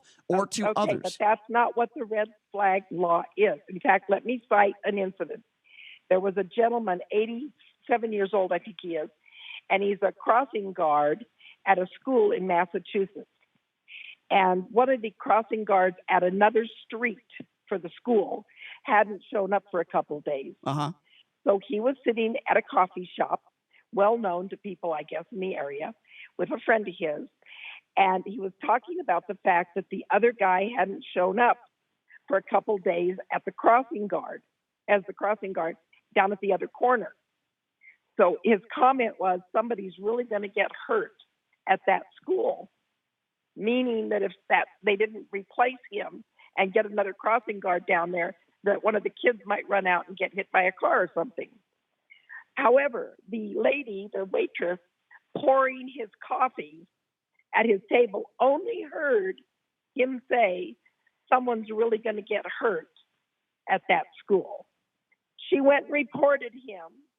They went to his home, an 87-year-old man, a veteran, and they went in and confiscated his gun with no due process of law. And it took him quite a while to where he could understand what they were doing or why. How long did it take for him to get his guns back?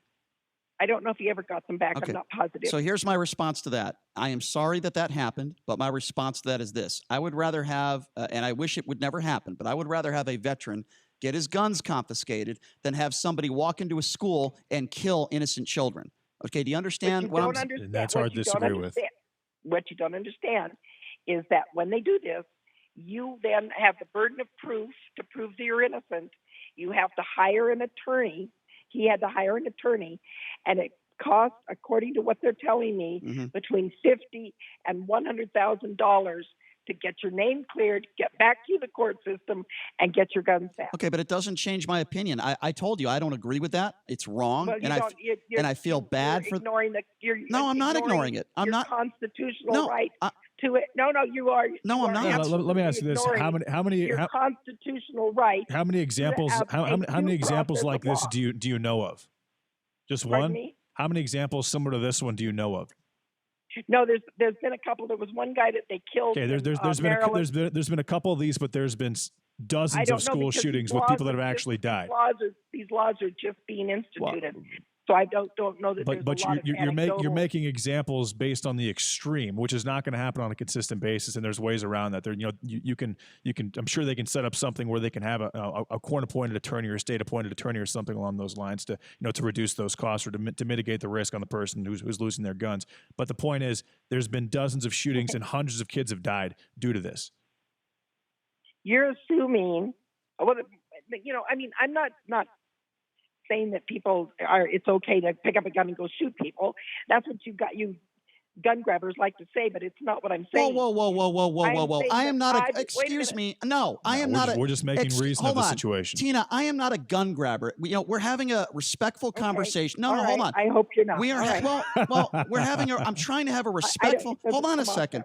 We're trying to have. I do like your fire, Tina. I appreciate your passion. We're trying to have a respectful conversation, and that is what I hear from the right, and I can't stand that argument that people like you. Yes, I'm going to say that. I'm going to label people like you now, Tina, because you labeled me. People like you seem to think that everyone on the left, and by the way, I'm not on the left, but everyone that wants to take all your guns away, okay? That is not the case. There is not one person in office right now that has said on the record, we want to take all your guns away. This isn't about the Second Amendment. What they're talking about is they're talking about a certain type of weapons of war. Okay, so my question to you is this, and I am not a gun grabber, and I said on the record 5 minutes ago that your father seems to me to be a very responsible father, and I would never take that right away from you. So I am, with all due respect, I'm not a gun grabber. So my question to you is this: what is your answer? There weren't school shootings when I was in high school. Gun violence is higher than it ever has been. Okay, why is that? Well, I'm asking you the question, and I want to know what your answer is. If you're not, I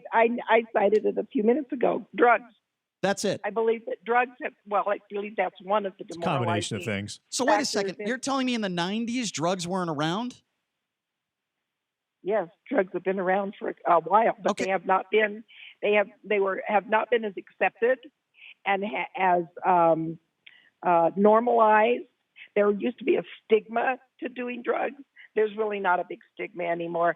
Now it's like a disease, and you aren't criticized or looked at. It's a quick solution you these need to days. Control your own personal responsibility. And I think that's fair. I think that's fair. And I'm not, and I don't. And let me say this to you, as far as the gun grabber, I am listening to people telling me things about taking guns away. You've got, I don't know how many gazillion Democrats running for president right now, but each and every one of them have said, my first day in office, I'm going to ban guns. No, not one. No. That is factually inaccurate. I'm not going to let you get away with that. There is not one person running for president that has said, my first day in office, I'm going to take away all your guns. With all due respect, you are wrong. You got to get your facts right if you're going to say something like that. No. Not one person has said that. Harris They have not, excuse me, they have not said they're going to take all your guns away. You are misrepresenting what they are saying. Beto O'Rourke was the one that made the most aggressive statement. And even he didn't say that. And he talked only about assault rifles. Well, they are talking about a specific type of weapon. Have you read the Federalist Papers? Have you actually seen one of the debates? Have you read? No, I wouldn't watch them. Okay, so you don't watch the debates, but yet you know what every single Democrat says about guns. Is that what you're saying? I do research. You know, I'm not. What going type on of? the air Okay, so please tell me what news publication or research you did that would lead you to believe that the Democrats that are running for president, or as you said, hundreds or whatever you just said, zillion. Okay, fine. She said then I would like you on the record. I believe is 46 zeros. Then I would like you to give me one Democrat that is running for president, one that specifically said that they want to take all your guns away. Please list me one, and I'll gladly hear you out. Okay, Bloomberg is probably one of the most aggressive. He spent $50 million. That's not what I asked you. I asked you. Wait a minute. But you're talking about something else. I'm going by your statement that you just said on the air on a 50,000 watt radio station. So I'm going to ask it again. Bloomberg has never said he wants to take all your guns away. Give me one person running on the Democratic side that has ever said they want to take every single one of your guns away the first day you're in office. Now, if you misspoke, I will gladly give you the opportunity to retract what you said, because what you said is not factually accurate. I'm giving you a chance. Oh, well, thank you very much. And I know this guy isn't running for office. Swalwell, you just said all the people running for office said that. Wait a minute. They have, all right. They blanketly have made comments that they're going to get rid of guns. And if you're denying that they said they're going to get rid of guns. That's not what you said. That's not what you just said. You know how you eat an elephant? One bite at a time. They have taken away our gun rights. You know how... Very valid point there. I mean, Tina, listen, I like you, and I appreciate your passion, okay? I really do. But the only point I'm trying to make, with all due respect, is if you have an opinion, make sure it's fact-based. I'm sure you would... My opinion is fact-based. They have no, it's not. You haven't... They want to eliminate guns. Okay, you want to take it to the very max.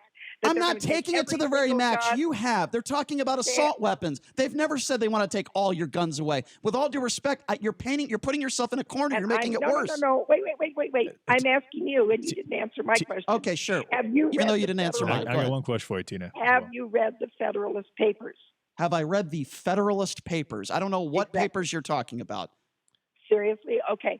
What the Federalist What do you mean Papers seriously? You haven't even answered my question yet. No, but you have an uninformed opinion about... I have an uninformed opinion? You just said all Democrats... No, I'm not going to wait a minute. You just said...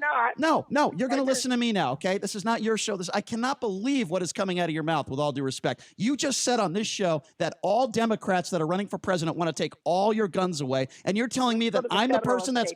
and you're the... Stop it with the federal papers, okay? You can't name me one president, not one person running for president on the Democratic side that actually did say something like that, and you're telling me that I'm uninformed? You've called me a gun grabber. That's what You've called me a gun grabber in this interview. That is the message that I can't do it. I can't do it. I can't do it. That's the message I'm getting from them. All right, Tina, question for you. If having a gun makes you a man, in your opinion, and say, let's say you have an assault. That was kind of tongue in cheek. I know. We'll say it was 60-40. Right. But let's say you have an assault rifle and you want to go hunting with that assault rifle.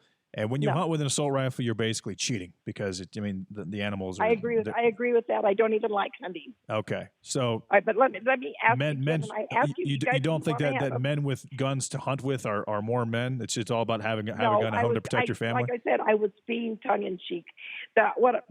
My point was, and with the Federalist Papers, and I'm going to make this point, if I please may. Sure. The founders wrote a collection. I'm surprised he doesn't know this. The founders wrote a collection of papers on why they were writing the Constitution and the amendments the way they did. And they wrote extensively about why they thought we should have the Second Amendment to be able to protect ourselves in our homes and from the government.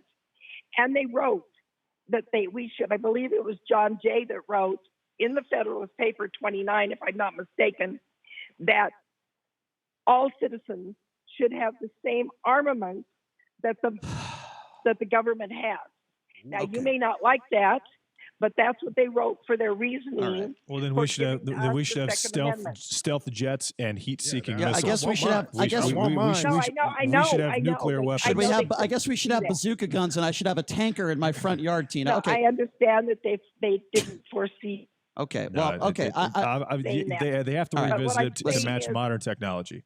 Okay. They wanted us to be able to protect ourselves. Right. And you can protect yourself, and you can protect yourself if you're a law-abiding citizen. And as I've said about a gazillion times, as you would say in this interview. But here's my problem, okay? And by the way, again, I appreciate you coming on. You knew that we were going to disagree and get into a spirited debate, and I respect you. I knew that. I was positive. And I respect you for coming on and doing that. I really do. But with that being said, in this 25-minute interview, you've called me a gun grabber. You've said guns make you a man. You've also said you were. I said I was doing that tongue in cheek. Okay. Well, you've also said that you were surprised that I don't know certain things. I'm going to tell you what I'm surprised. I'm surprised that you would actually think that Democrats and all those that are running for president, you would make a statement that they have all said that they want to take all your guns away when you haven't even watched one debate. I'm sorry, Tina, but with all due respect, I didn't watch the debates, but I've read stuff that they've said. On what? Where? I followed it. I just don't take the time to listen to them on the debates. But All I right. certainly I read everything they've said. Tina, I understand. I appreciate and listen. That counts. I'm going to give you. I'm glad that you do a show here, and it's every Sunday at noon, and I hope people will listen to it. And I think it's very important to have these types of discussions. And even though we disagree with one another, it's good to have a spirited debate. And I got to tell you, in the future, you're welcome to come in studio, and we could have another discussion. I will gladly do that with you. Okay, Tina? That would be fun. Eyeball to eyeball. All right, Tina. I appreciate your time. Thank you very much. Hey, thanks a lot, Tina. Bye-bye. Bye-bye. Wow. I got to tell you, I try to be respectful with guests, but that was tough. That was tough.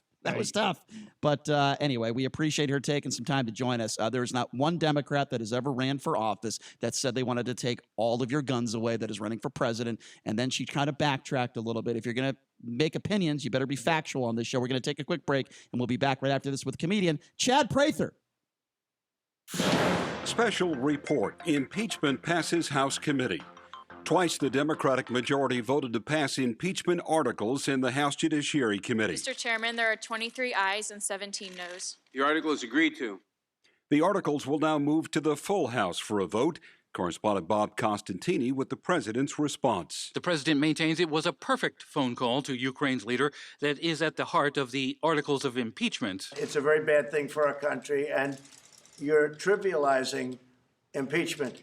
And I tell you what, someday there'll be a Democrat president and there'll be a Republican House, and I suspect they're going to remember it. As for the current situation, Mr. Trump says the polls have gone through the roof in his favor, though most polls show the nation just about evenly divided over him being impeached and removed from office. The House now expected to approve the articles of impeachment next week before leaving for the holidays. The Senate trial would be next year. I'm Mike Moss. It's time to check the roads in the KDWN Traffic Center. This report sponsored by Dispatch Health. An accident on I-15 southbound at Sahara, vehicles off to the right, and a crash on the 95 northbound near Auto Show Drive off to the right as well. On the service streets, watch for slowing for the crash at Charleston, east of Fremont. That is an injury. Accident, police, and fire are with the scene now. And when you're sick, every minute counts. Go to dispatchhealth.com, where high-quality medical care comes to you. Visit dispatchhealth.com to learn about medical professionals who make house calls. Dispatch Health, covered by most insurance. John Michaels from the KDWN Traffic Center. Hi, Mark Hale here, owner of Today's Energy Store. Winter is here, temperatures are dropping, heaters are coming on, lights are going up on the trees and homes, and that means you're using more electricity. SunPower by Today's Energy Store has fair and upfront honest pricing. We've been helping Nevada homeowners with solar solutions for over 10 years. This holiday season, we want to make it even better to get the most efficient solar in the industry. Sign up to go solar by December 31st, and you can get an extra $1,000 rebate direct from SunPower. Let us help you save money with solar this holiday season. Call 702-558-1500. That's 702-558-1500. I'm Jack Weinstein of the Tower Jewels. For over 50 years, the Tower Jewels has provided Las Vegas with outstanding customer service and top quality jewelry. So come see us at the Tower Jewels today. Visit Tower Jewels today for store-wide savings on rubies, diamonds, sapphires, and more, all up to 70% off at Tower Jewels. This holiday season, see our master designers and have that something special made for your someone special. Up to 36 months, 0 down, no interest financing available. Tower of Jewels, Santa Claus's manufacturing jeweler. Parents, you always say you want what's best for your children. If that's the case, then you should be bringing your kid to Infinity, the Math Institute, where every student earns an A or B in math.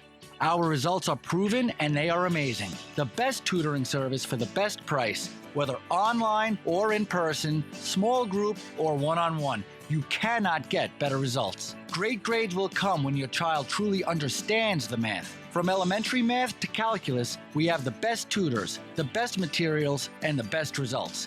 Now offering free parent seminars on how to better help your child, what is Common Core, and more. Find out why parents are bragging and students are enjoying school again by calling 702-768-1777. That's 702-768-1777, or visit themathinstitute.com today. Tell them the Vegas Take sent you, because at Infinity, you don't get more math problems, you get solutions. Las Vegas's only FM news talk station is right here.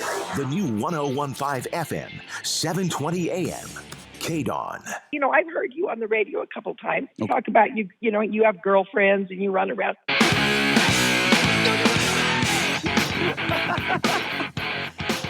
Apparently, people that listen to this radio show, they know all about my dating life. Welcome back. It's the Vegas Take, Sharp and Shapiro. Glad you could join us on a Friday. By the way, coming up here in 30 minutes, live press conference, UNLV introducing their new football coach, Marcus Arroyo. We got Chris Wynn down there, correspondent, going to be covering that for us. So we will do our best to cover that live for you. But, joining us on the line now, this guy is extremely funny. He might call me a snowflake. I don't know. But, of course, one of the reasons why he's in town is for the NFR rodeo. You see a lot of cowboys in town for that. Actually, I've been to the rodeo, too, at the Thomas and Mack. It is a lot of fun. This guy's been around for a long time. He's been labeled by CNN as the pickup pundit. And he's appeared and provided commentary, Fox News, MSN, A&E, MSNBC, and a very, very funny guy. His name is Chad Prather. And before we get him on the line, I want to play a little parody song, which I think is very funny that he wrote. This is an anti-snowflake song that he wrote, a parody from a Garth Brooks song. Go ahead and play that for us. I've got friends in Satan's spaces. If you don't go with us, then you must be racist. That's our catchphrase. Where's my latte? Come on in and let's get cozy. Showing off participation. That's very funny. I find that very funny. I actually do. And this guy joining us right now on the line, he's a ton of laughs. Chad Prather. Chad, thank you so much for joining us. How are you? Hey, I'm doing great. Good morning. Good to talk to you guys. So I got to say that song is absolutely hilarious. Number one, let me just start there. So something is going to tell me that you are not a liberal. Am I correct in making that assumption? No, yeah, it's a reasonably safe assumption at that point. Yeah, and it's funny to me how, if anything, we put that song out, I guess it was probably 2016, so here we are 3 years on, 4 years later, and the song is still relevant today, maybe more relevant now than it was even then. And it's pretty interesting to watch the meltdown that happens and how sensitive people have become.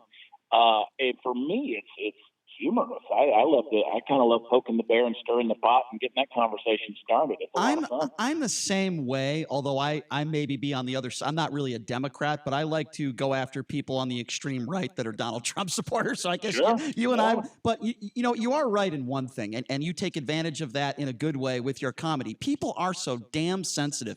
Can I give you Yeah, and you know what? I'll give you JD. Who's the guy we had on yesterday? The puppeteer, the ventriloquist. I forgot his name.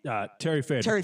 How did I forget his name? So Terry Fader. I don't know if you know who Terry is, Chad, but Terry is a comedian, a great ventriloquist. So what you're talking about? He had a Trump puppet, and he had to remove that Trump puppet from his show because people were getting angry, and that's got to bother people like you. It's ridiculous, isn't it? Because whether you're making fun of whether you're making fun of Obama or Trump, I don't care. You guys are comedians. You're there to make people laugh, right? Yeah, in this day and age, and as a guy who leans conservative, I make fun of Trump. I make fun of Trump on stage. I've watched people get upset about that. If you can't laugh at Donald Trump, we were just sitting here we were having a conversation. I said, one day aliens are going to invade our planet. They're going to dig up our Twitter records, and they're going to say, "Oh, look at that! They took a washed-up game show host and made him their king." If you can't look at that and laugh at the idea of Donald Trump sitting naked on a toilet in the White House with a Speedo tan line, tweeting out, setting the news cycle for the day. I'm just thankful Donald Trump doesn't drink alcohol. Can you imagine a drunk Trump? I mean, Don Jr. would be up for Supreme Court. I mean, he'd be absolutely talking about back when Chuck a drunk Trump. Wait tables at Marco Polo, my resort Marco Polo. I mean, you'd think God the guy doesn't drink alcohol. It would be horrendous. I mean, he's bad enough as it is. I assumed that Donald. Yeah, I assumed that Donald Trump was always drunk to begin with, so I didn't know he drank alcohol. But okay, so in the blood, man. Yeah, so talk to me, if you may, Chad, about some of the biggest liberals out there, politicians that you dislike that you'd like to share with us. Well, So, for instance, you're watching this impeachment stuff, and really this is just an ego thing on display on both sides, and it's frustrating. I agree. I like to believe that if the roles were reversed, that I would be upset. Like, I would be livid. Like, if I felt like, I'm not a Republican, I'm not a Democrat. I've never registered with a political party, so I'd be a free thinker. I'm pretty socially liberal. I'm pretty fiscally conservative. I try to look at things from the perspective of if the upset with what I see going on. So, I love to make fun of the Nancy Pelosi. She's ridiculous how she's so easy there with you. You can move the chiefs around and she spit all over you while she's praying for the president. But I like that she's had so many facelifts. She came back after the last break, and the eyebrows were all the way up at her scalp. I mean, it was crazy. This woman's worth $120 million. She should be able to afford better plastic. That dimple in her chin used to be her navel. I mean, she was pulled so tight. And so I look at all of these folks out there, the Ocasio-Cortezes. Jussie Smollett has created more jobs than Ocasio-Cortez. And not only were they black, they were immigrants. So, I mean, it's funny to see this. I don't dislike any of them. I mean, I can make fun of Mitch McConnell. I can make fun of Lindsey Graham, but you see Jerry Nadler walking down the hall, and this guy looks like one of Terry Fator's puppets. 4 foot nothing. He's got his pants are under his chin. It's ridiculous to see these guys. They're parodies of themselves. So I've always said, if Washington D.C. is going to write the jokes, I'm gonna tell them, and they certainly do. And who would have thought we're living in this day and age that social media has created what it has, and ultimately we wind up with a Trump presidency, which is so anti-establishment on every side. And I will say, I don't feel like Trump is far right. I feel like Trump, if anything, is a little bit left of center in his politics. I think he's pro-American.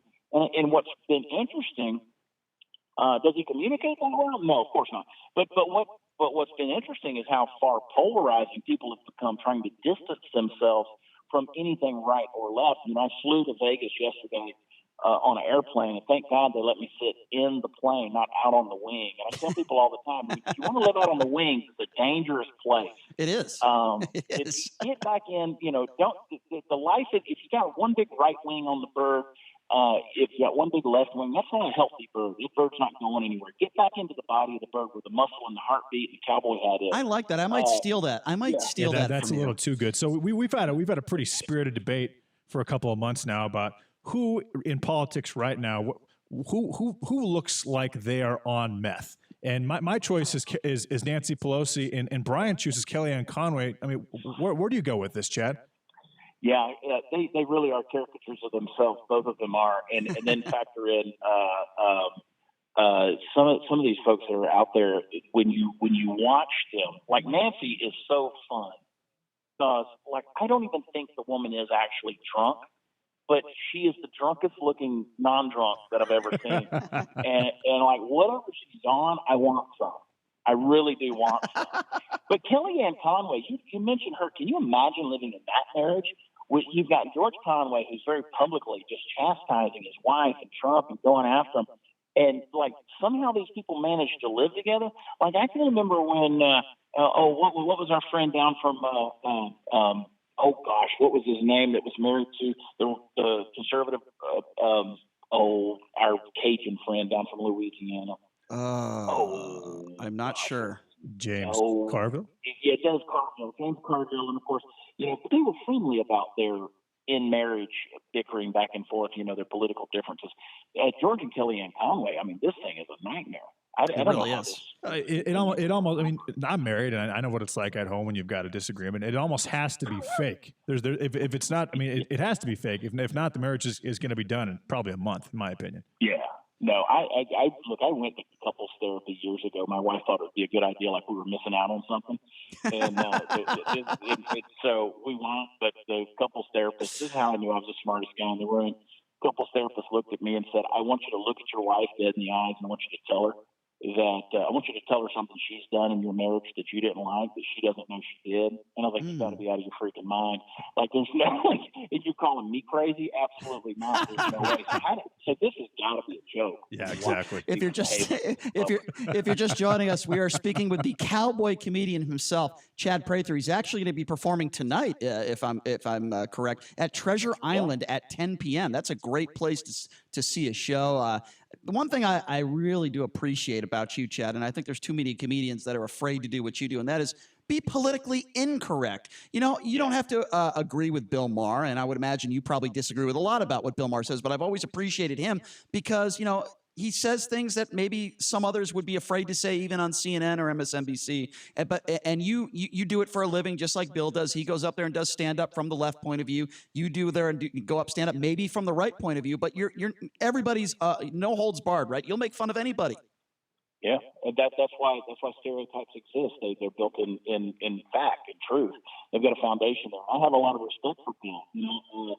Because of his honesty in that regard, and he's a funny guy, and I've never disrespected him in that regard. And take guys like the late George Carlin, who was a huge influence on me. I can't say that in terms of worldview, he and I probably would have agreed on a lot of things. But gosh, what a funny guy! And in modern day, Jim Jeffries, who comes in and will just go off on the Second Amendment and the Americans' love for guns, and I wouldn't agree with him on so much of his policy. But he's talented. His comedy is hilarious. Right. Isn't that what it's all about? You can separate your convictions with what's funny, the convictions from comedy, and just hold that mirror up to yourself, look at yourself, and enjoy it. And that's hard for people to do these days. Yeah, I did notice, though, I have to mention this because you mentioned Ocasio-Cortez. We have actually a cardboard cutout in studio of Ocasio. I noticed you didn't mention any. I do like the way she looks. I do notice you didn't go after her looks like you did Nancy Pelosi. Am I wrong in assuming that? No, she's a smoke show. And we have an ongoing thing on my podcast, the Chad Prather Show, which airs nightly. Find it on YouTube. Just search out Chad Prather or wherever podcasts are offered. But we go Monday through Thursday night. We have an ongoing thing, hot or not with that. And Ocasio-Cortez, I was wondering, she usually comes out hot. And I think it was the Boston College dance video that really pushed it over the top on that. Any red-blooded American male or female, if that's your persuasion, I don't care, that looks at that video and says, "Nah, she doesn't look good," you're lying. I'll say to my trumpet, "You're lying." Okay, so be honest with me, Chad. If somebody offered you a large sum of money, say $100,000, and you had to spend a night with Hillary Clinton, would you do it? Oh, of course, absolutely. Would you really? Absolutely. Wow. Hillary, yeah, golly. I mean, I'd give her something she hadn't had in a long time. Have you ever? I'm just kidding. Let's leave in my mind. Have you ever? I'm an eternal optimist here. I'm assuming you are as well. If you're going to accept this $100,000 challenge, what do you think is Hillary Clinton's best feature? I think it's the colostomy bag that she's hiding under the movement. So we're doing it's just a whole different access there. We're doing Memo Watch on my podcast. So there's the debate right now: is Hillary Clinton going to run again in 2020? I personally think she's going to last minute jump in there. I agree with that 100%. A little debacle. So we're calling it Memo Watch. As long as she's wearing the muumuus, she was out doing this stuff everywhere she went. She was wearing this giant quilt or whatever it was. But when the pantsuits come out, it's serious Hillary. Right. What do you make of those? You're seeing her in the pantsuit, and I'm telling you, she was on Stern last week, and forget the fact that Trump's this huge misogynist, but she's on Howard Stern, who just wrote a book called Comes Again, And, she's on the epitome of misogyny on the phone show, but we'll let that hypocrisy die out. With all due respect to But hold Howard. on, I a little bit disagree with you on thought this. she did great on that. I thought we saw a side of Hillary Clinton on the Howard Stern show that perhaps we've never seen before. She was actually You did, not. but that's not. You did, but it's not because of Hillary. It's because of Howard. I agree. I mean, Howard is interviewer par excellence. There's none better than Howard. I agree. There really is. And all the stuff aside that people want to complain about with the misogyny, and of course we all know Howard Stern. He is a free thinker and certainly has no filter. But I believe that Howard has the ability to bring things out. He very much humanized her in a way that is virtually like she can't do that for herself, and I think that's been the problem with Hillary. I believe Hillary is an extremely intelligent woman. I believe she's an extremely accomplished woman. She became somewhat, as many do, a political chameleon when it came time to get elected. And I think that it intimidated a lot of people, and it made her unrelatable. Howard was able in that interview to make her seem, flesh and blood. Because I don't think that's, in general, I don't think that's how people view her in many ways. Yeah, no, I tend to agree with you. And by the way, you're right. One of the reasons why I got into radio was because of Howard Stern. I agree with you. I think he's one of the best in the business at interviewing people. But you understand what I'm saying. Yeah, I think Hillary made a huge mistake by not doing the Howard Stern show in 2016 and waiting till now. So let me ask you this. You've been on, left-wing networks, right-wing networks, which I love that about you. I think that politicians need to do more of that. I think liberals need to go on Fox News. I think more right-wingers need to go on CNN and MSNBC. I think it'll help them more than hurt them, no? No, I agree. I think that our founding fathers established a system of government whereby we could disagree and discuss and debate and dialogue, and even in the middle of it, still come back with this arbitrary, objective document called the Constitution and find some common ground there. You go back to the Jefferson-Madison debates. You go back to the Lincoln-Douglas debates. Our country's founded on debate. We're supposed to disagree. And we've gotten to a point now where we're so divided that we can't just say, okay, I disagree with you. We have to take it personally, and then it gets into labeling and name-calling and the vitriol. I want to have conversations that are filled with grace and graciousness where we accept each other, because let's face it, I don't determine who you are based on your political viewpoint. I'm going to love you unconditionally until you give me some reason that I don't need to be a part of your life. And of course. I'm just going to choose to peacefully walk away if I can't make that happen. Unfortunately, those kind of things happen. But no, I approach everybody with this idea. Well, first of all, you have to be secure in yourself, right? Because so many people find their identity in their labels or what wing they're riding on, like, back to the analogy of the bird.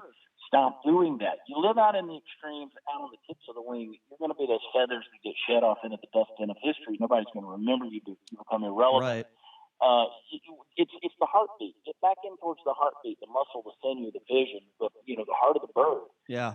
And I'll tell you what, man. I'll tell you what, Chad. You make a lot of sense, man, and you're also an extremely talented. Chad, a little too much sense. Yeah, and I'm kind of freaked out right now.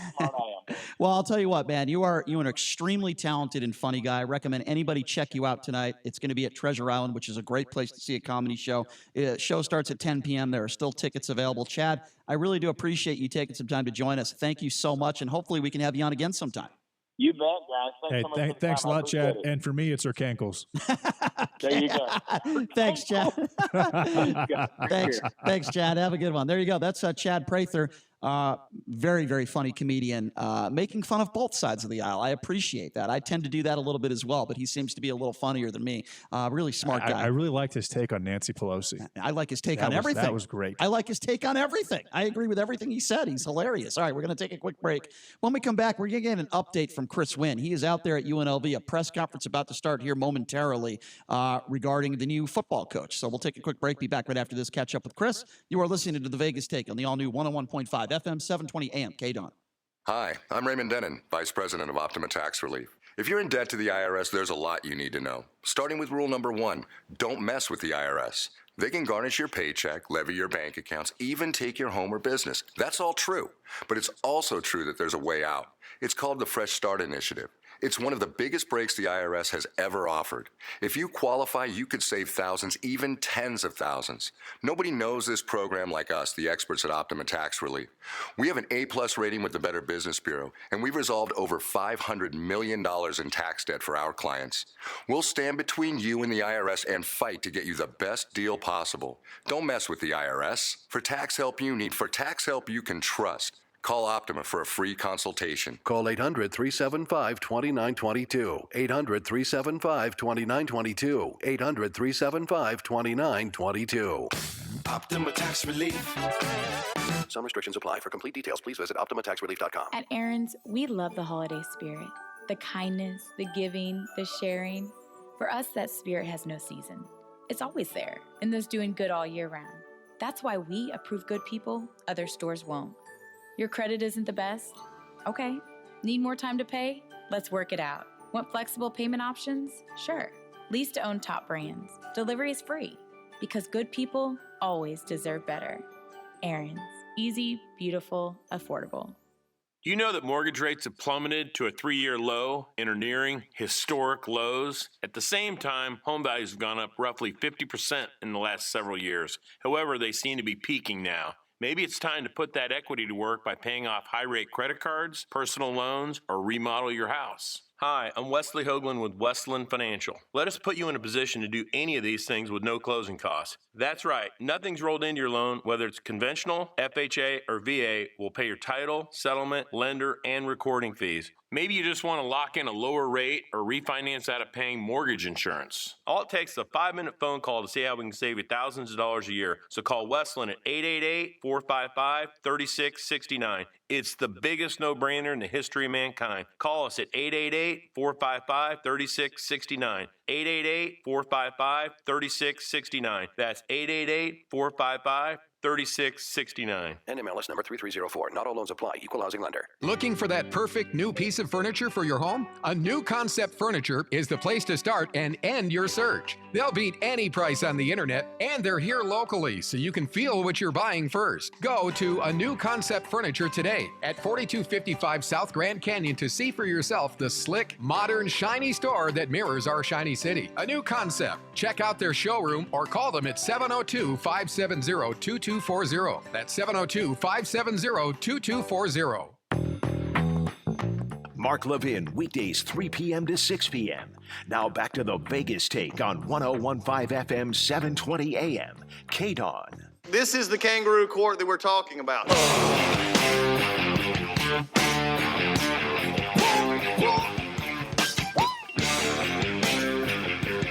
All right, welcome back. It is the Vegas Take.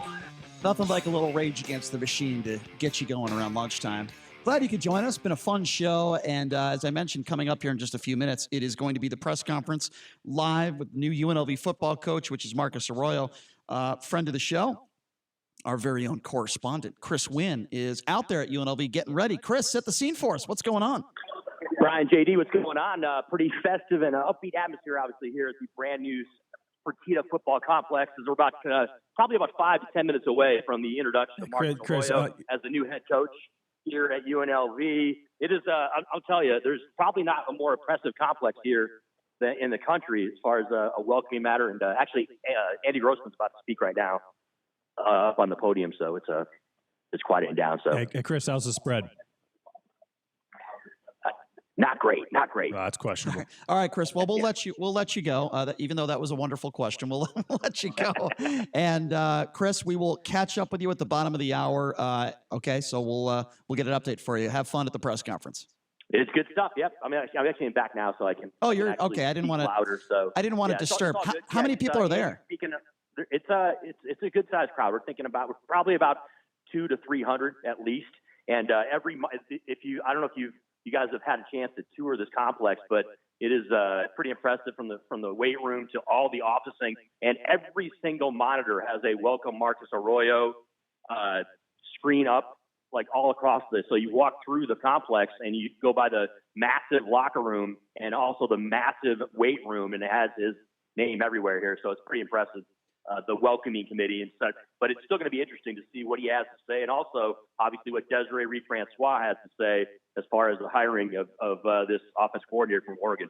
Well, yeah, I think there's a lot of questions. I think you're probably going to ask a few of them. But why was this process done so quickly? The relationship with him when she was over there at San Jose State, I think that's a fair question to ask. Not to be negative here, but 16 years as an assistant coach. Why has he never been a head coach before? How much money is he paid? I'm sure they're going to give away the contract because it's going to be public knowledge. How much money? What type of contract have they given him? There's so many questions that we need to answer in this press conference, Chris, and I'm sure you'll ask some of those. And another question, a big one, is how much money is he going to be allotted for his staff? Sure. That's going to be absolutely, JD. That's going to come into play. And also, like you talked about how much money he's going to make, but also I do want to get into, the process. What exactly was the thought process with Desiree in the athletic department as far as, did they even take a look at anybody else? I don't know how much detail they're going to get into as far as that, but, I would expect a lot of the media here in Vegas are going to be interested into how exactly this whole thing played out from a process and a timing standpoint. Oh, yeah, no question. So, I mean, there's a lot of stuff. Hopefully they'll answer some of this stuff. I would hope. It's really weird because we just went through this, not that long ago, right? 7 or 8 months ago with TJ Otzelberger, the new basketball coach. And, they put him on a helicopter and dropped him down right in front of the UNLV athletic department there. Did they do any of this stuff? Because I know he flew in on a private jet yesterday. What's like the bringing in of this coach? Did they do anything special?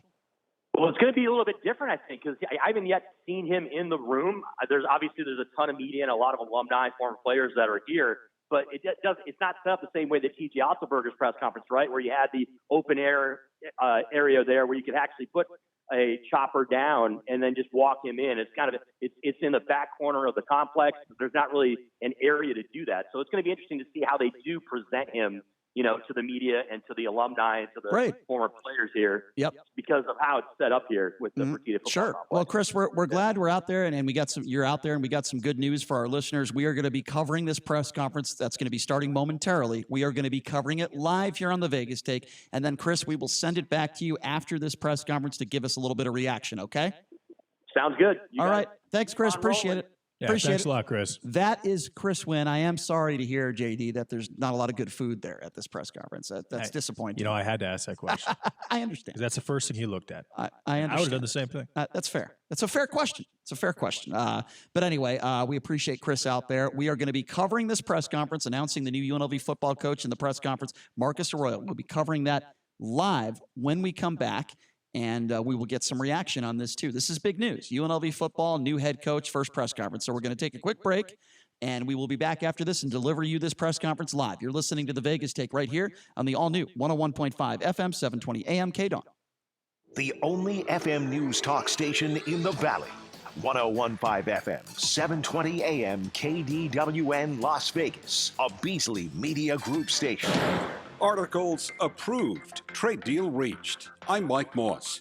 President Trump says he'd like to see witnesses called in a Senate trial if the full House approves 2 articles of impeachment against him. We did nothing wrong.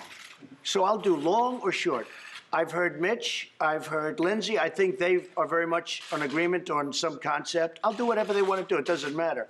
I wouldn't mind a long process, because I'd like to see the whistleblower who's a fraud. The impeachment articles cleared the House Judiciary Committee today. We get more on that from correspondent Linda Kenyon. Chairman Jerry Nadler announced the first article. The question now is on Article 1 of the resolution, impeaching President Donald J. Trump for abusing his powers. The straight party line vote was 23-17, followed by the second vote. The question now is on Article 2 of the resolution, impeaching President Donald J. Trump for obstructing Congress. Another 23-17 vote that sends the matter before the full House, which will vote on impeachment on Wednesday. British Prime Minister Boris Johnson has won an historic victory in national elections. Correspondent Nick Robertson in London says that means Britain is likely soon to exit the European Union. This is a huge moment in the United Kingdom. Boris Johnson is saying that he will now unite the country, promising to get Brexit done, promising to deliver on all the things he said he'll deliver on in social care, in the health service in Britain, on infrastructure, on education, on policing, on security. The U.S. and China have agreed to a Phase 1 trade deal to delay another round of U.S. tariffs scheduled to take effect Sunday. and reduce existing tariff rates in exchange for Chinese purchases of U.S. farm goods. A man's been arrested in Alabama on murder charges in a fatal workplace shooting in Georgia. Police have charged Cameron Golden shot and killed Taurus Andrews at a plant near Atlanta early this morning. On Wall Street, the Dow is up 7 points. I'm Mike Moss. It's time to check the roads in the KDWN Traffic Center. This report is sponsored by Dispatch Health. Slowing for crash on the 215 Southern Beltway eastbound at I-15 vehicles off right. And the accident 95 northbound north of Sunset still a factor. Watch for slowing in the area. It's not a closure. Traffic is getting by, but there are brake lights. And an accident on Las Vegas Boulevard southbound at the 215. When you're sick, every minute counts. Go to dispatchhealth.com where high-quality medical care comes to you. Visit dispatchhealth.com to learn about medical professionals who make house calls. Dispatch Health, covered by most insurance. John Michaels from the KDWN Traffic Center. This holiday season, get the rest you deserve with Helix Sleep. Helix makes personalized mattresses to fit your unique body type and sleep preferences and give you the best sleep of your life. Go to helixsleep.com and get up to $200 off during their holiday sale. Listen to the Texas Corners Bible Church every Saturday night at 11 p.m. and Sunday night at 10 p.m. on 101.5 FM, 720 a.m. KDWN. Warning, this product contains nicotine. Nicotine is an addictive chemical. The world is changing. Isn't it time smoking changed too? Vuse Alto is a vapor product offering you a satisfying alternative to cigarettes. Simple to use, surprisingly quiet, and impressively powerful. Our best vapor yet at our best price ever, 99 cents, plus tax at participating retailers. 99-cent offer applies to Alto device. Pods sold separately. Underage sale prohibited. If you're one of the millions of Americans who owes back taxes, if you get nervous when the mail comes because you might get a letter from the IRS, then you've heard. Their enforcement agents are cracking down this year and can garnish your paycheck, levy your bank accounts. Even your home or business could be at risk over unpaid taxes. It's all true, but it's also true there's a way out. It's called the Fresh Start Initiative, an important government program for tax debt assistance. The award-winning experts at Optima Tax Relief will fight to get you the best deal possible, protecting your paycheck and your assets from IRS collections. But don't delay, because the IRS is tacking on interest and hefty penalties every single day. So don't wait until it's too late. Call Optima now for a free consultation. Call 800-375-2922. 800-375-2922. 800-375-2922. Optima Tax Relief. Some restrictions apply. For complete details, please visit OptimaTaxRelief.com. Hi, Doug Basham here. Join me Saturday afternoons from 2 to 4, and I'll tell you what your conservative, corporate-controlled, right-wing propaganda hate media isn't. You're welcome. That's Saturday afternoons, 2 to 4. Be there. They say the holidays are the most stressful time of the year, but not for me, man. I love the holidays. Hi, I'm Dave Mizrahi, owner of Best Mattress. But if the holidays have you feeling a bit funky, good news. At our Best Mattress holiday sale, save hundreds on all our best brands: Serta, Sealy, Beautyrest, Stearns & Foster, and Tempur-Pedic. And if you're racking your brain for a gift idea, bundle and save 25% on Pure Care bedding essentials. Plus, get up to 72 months, no interest financing. Best Mattress. Sleep easy, friends.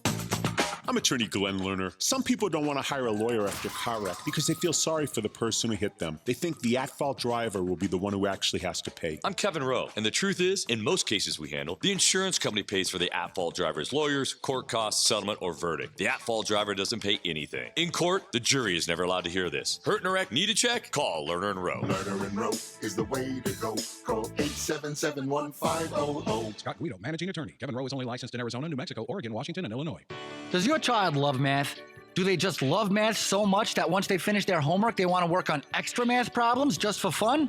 Anyone? If you answered no, then you are not alone. While your child may not think math is important for their future, we know better. That's because Infinity the Math Institute offers the best math tutors in Las Vegas, produces the best results at the best prices for kids of all ages. Infinity the Math Institute does it all. Does your child need prep for the SATs? Right now, SAT preparation classes in November are just $15. Fractions, algebra, geometry, decimals, you name it.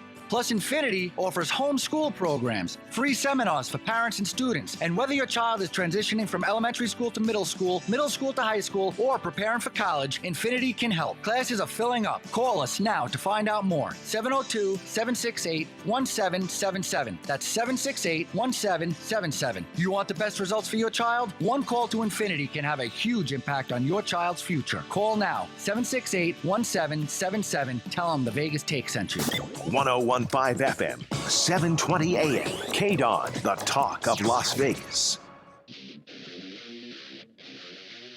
Right now, the day's biggest news stories from a Vegas perspective. This is the Vegas Take with Sharp and Shapiro.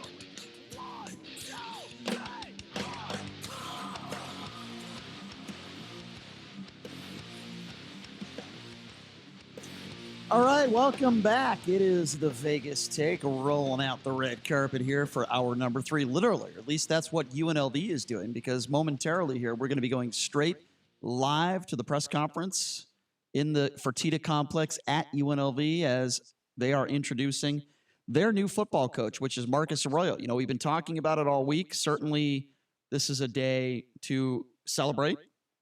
It's a day to enjoy the fact that there is a new era of UNLV football.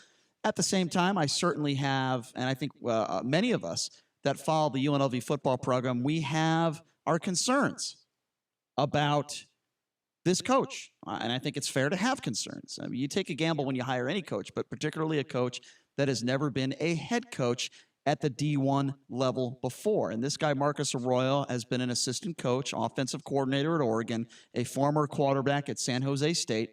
He's been doing it for 16 years, and I think the question I would ask is, why has he never been offered a head coaching job before?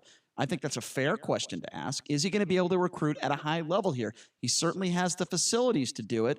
Is he going to be able to make those halftime adjustments that you need to make that last several coaches we've had here at UNLV football have not been able to do? How is he going to be able to do things differently? And listen, we can talk all we want about grade point averages. We can talk all we want about the facilities and about the money. But this boils down to one thing. And if anybody who disagrees with me, you know, then you're sorely mistaken. At the D1 college level, both football and basketball, we're talking about wins and losses. And Tony Sanchez was not able to do that. That is, so here we go right now. This is UNLV Athletic Director Desiree Reed-Francois. Live right now, we are going to be broadcasting the press conference as she takes the microphone. Here it is. I have a few thank yous to start before I introduce our new football coach. First, thank you to our Board of Regents for your faith and your support. President Miana, thank you for your wisdom, your insight, your patience, and your commitment as we navigated this transition. Randall Cunningham, thank you. You're appreciated very much. You set the standard.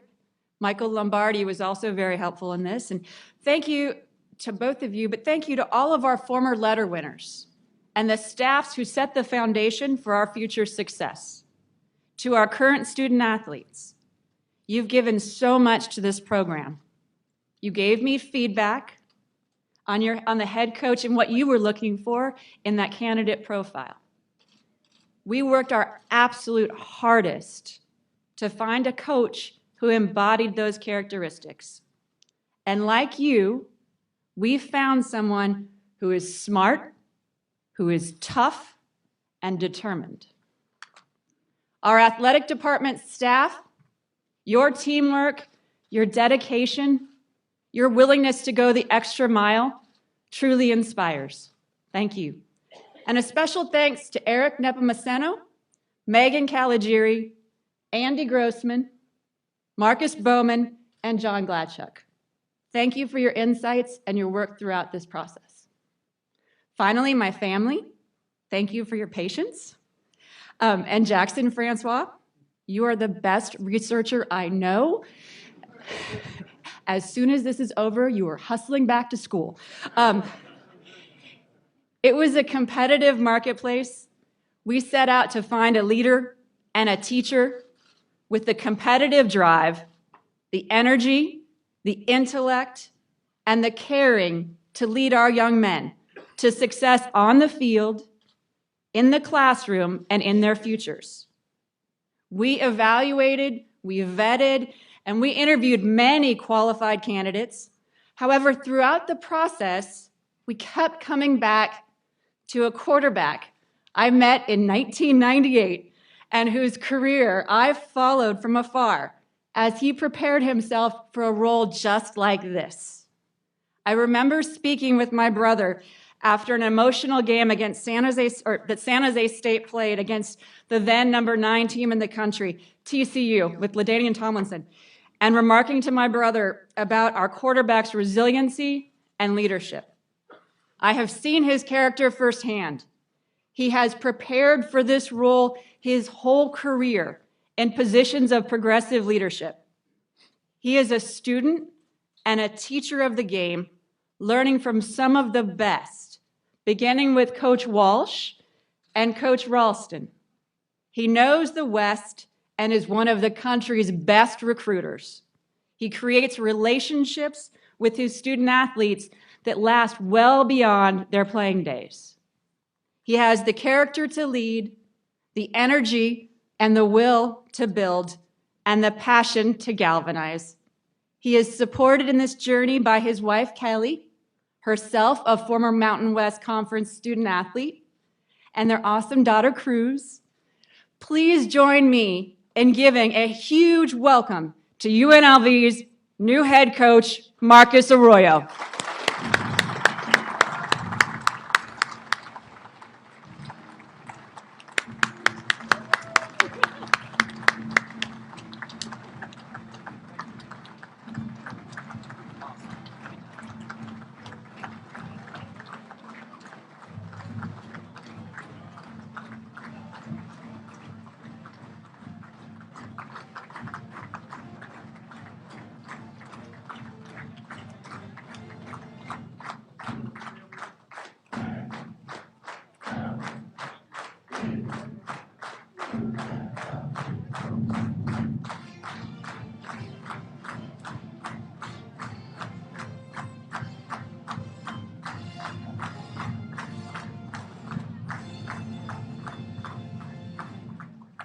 All right, so if you're just joining us, we are watching and listening to the live press conference of UNLV football coach Marcus Arroyo. First, thank you, Athletic Director Reed Francois and President Miena, for believing in me and giving me this chance to lead your Rebel football team. I'd also like to thank the Board of Regents and the university for their support. Thank you to my wife, Kelly. She's a superstar. Being a coach's wife is really, really difficult, and no one's done it better.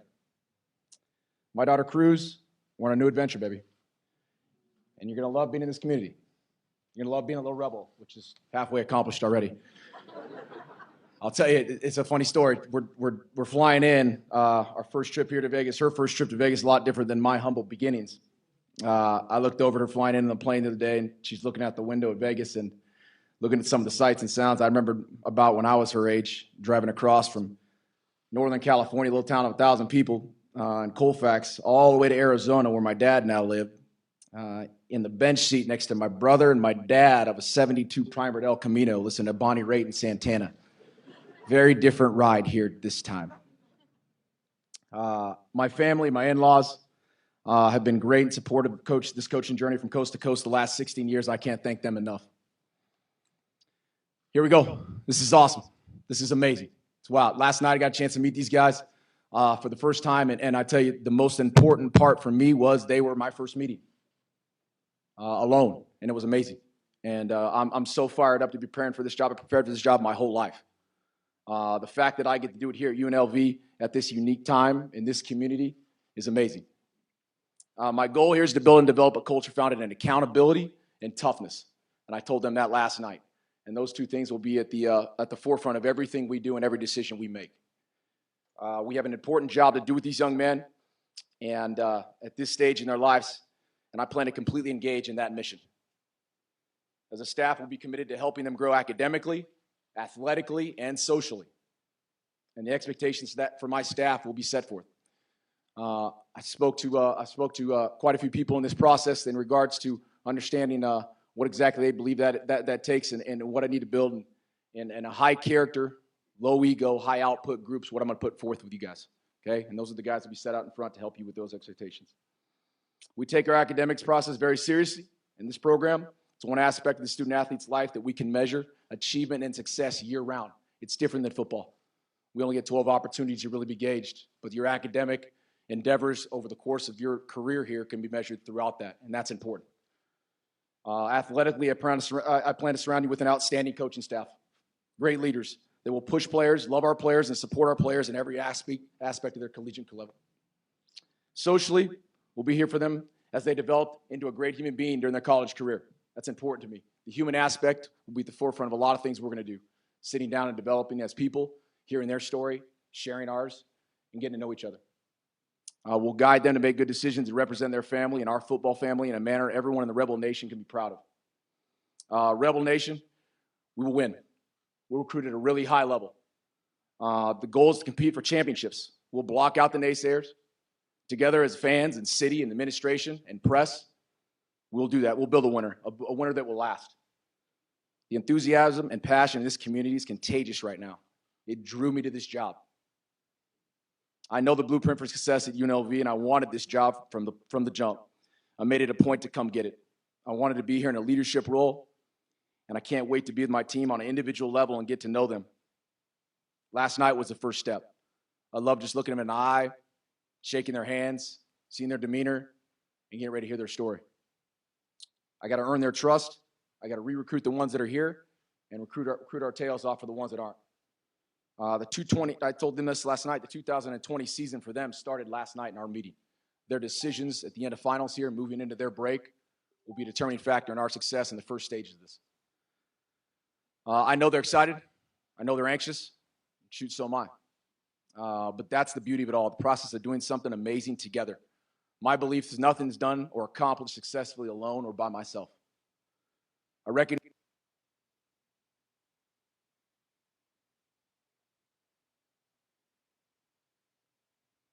All right, so this is one of those live press conferences where we're streaming it. So unfortunately, at times you're going to get bits and pieces maybe that don't pan out right. But all right, let's go back to it. We got the feedback. Go ahead.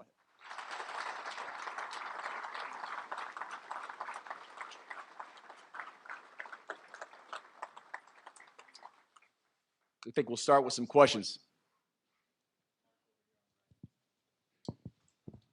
Yeah, I'm Mark Anderson, Las Vegas View Journal. The building you're standing in now, what kind of factor was that as far as your interest in this program? This is a huge factor.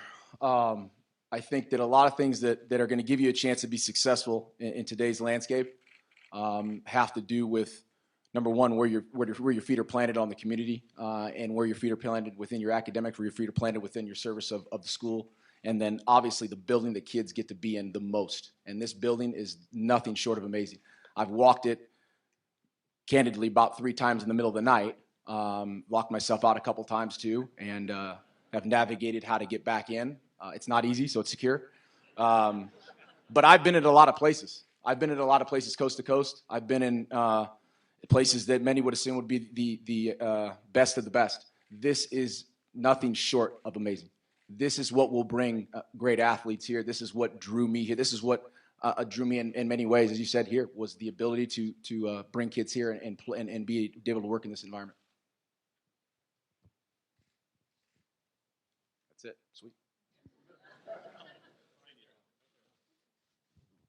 Alan Snell with LVSportsBiz.com. Hi. Would you have taken this job if Allegiant Stadium wasn't here and if this building wasn't here? Yes. I wanted this job. I think the fruits of your labor present opportunities throughout the course of your career, and you pocket those. But this one was different. This one came up and was a splash on the radar and was immediately something that I was drawn to for all the right reasons. The unique timing of this all, the timing with President Miena, time with Athletic Director Reed Francois, all the things that I've seen over the course of my career with great leaders,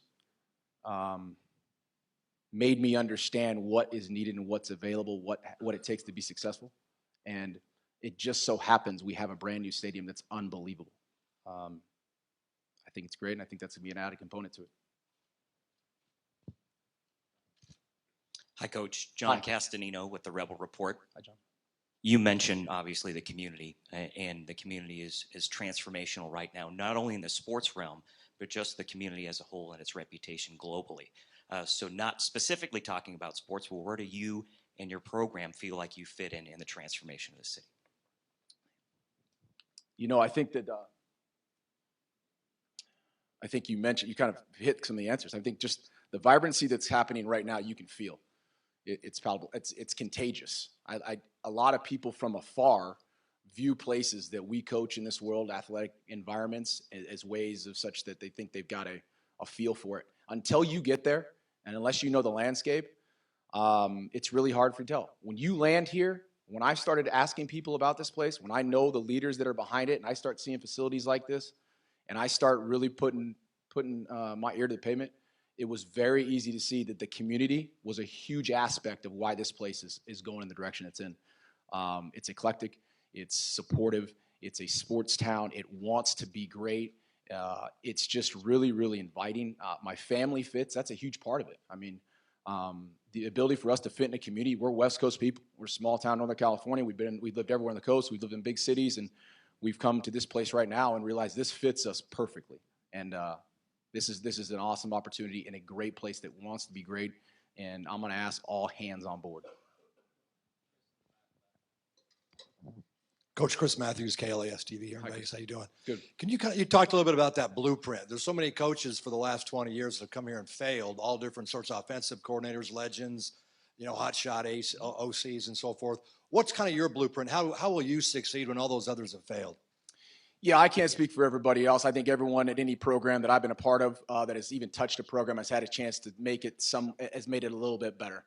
And I think that, some of the blueprint that I've had the fortunate opportunity to be part of in regards to mentorship allows me to believe that the academic integrity, the social piece of it, the athletic excellence piece of it that I've learned from the, Mario Cristobal's or the Mike Gundy's or the Jeff Tedfords or the Dirk Cutters or the Dick Tomeys, or showing up at 18 and sitting in an office with John Ralston and seeing Bill Walsh come in and talk to him about being 10 at Sierra College at a ball boy. I mean, those things, those little pieces that I've taken along as far as developing a blueprint for success have all played into my belief in taking a place that is this passionate about doing right and putting forth a great plan is just the perfect opportunity. I think that those opportunities, those experiences have put me in position to make those decisions and put me in a leadership role that I think that'll help us.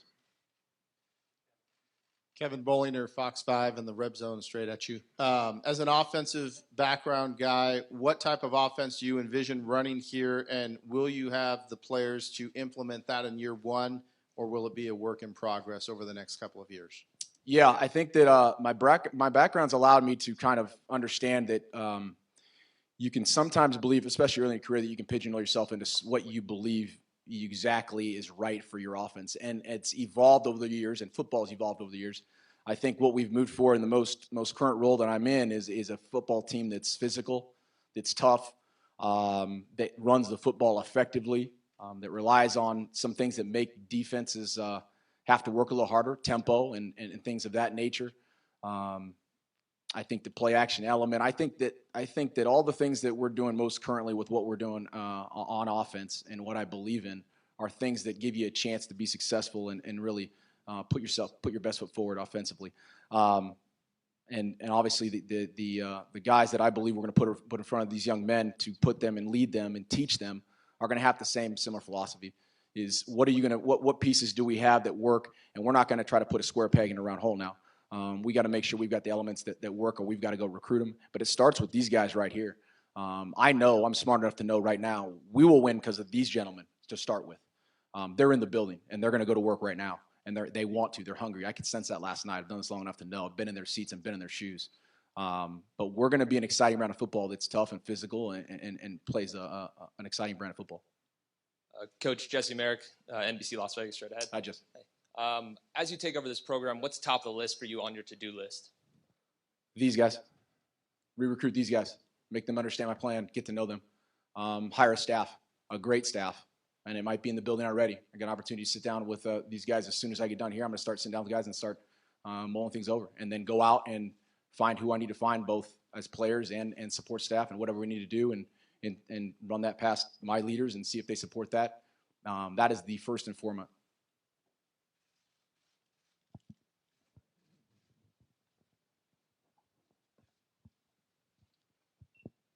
Mike Romalo with Las Vegas Sun. When does the UNLV job start for you? And with the Rose Bowl obviously coming up, how are you handling that transition? It started when we first started talking. It started then, because I think that that's when you've got to be ready to really start thinking about it. You can't start thinking about something you want at the time you get off a plane or when you take that call. I mean, you're ready for that, you know, and I was prepared to take that call, and I was ready for the opportunity to think about this thing before I had it, and I was prepared for that. This job started before I had it, and I'm already in it. I'm already full 2 feet all the way in. The Rose Bowl is an opportunity that I plan on being part of, and that is ultra exciting for what we've done and the athletes that I've had a chance to be a part of. And again, that's an awesome thing. But I'm locked in here, and I've been in full speed ahead since we had this conversation about the opportunity. Good. Thank you.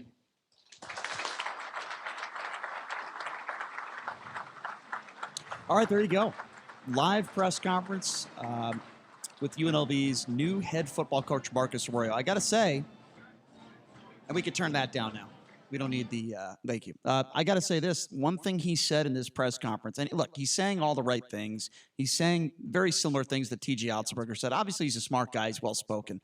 But the one thing I take away from this press conference is what he said about winning. And he didn't say he was going to win a national championship like T.J. Otzelberger said, but he did say, we will win immediately because of these gentlemen we have right in front of us right now. So I like to hear that, because that leads me to believe that he thinks, that he feels, forget about the recruiting and even the coaching staff, that he thinks next year he can win. And by winning, I would assume that means winning more than 4 games and maybe being bowl eligible. I find that to be very interesting. That's the one thing about that press conference that I really liked. I knew he was going to say all the right things, how excited he was to be here. We knew he was going to say all those things.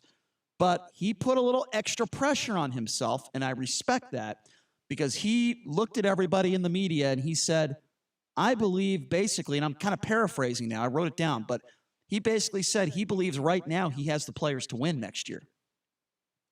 Now, I think he has an issue at the quarterback position. I think he has a talent issue. But for him to make that statement, that is more than what T.J. Otzelberger said. When he didn't say he was going to win right away. This guy thinks he can win right away.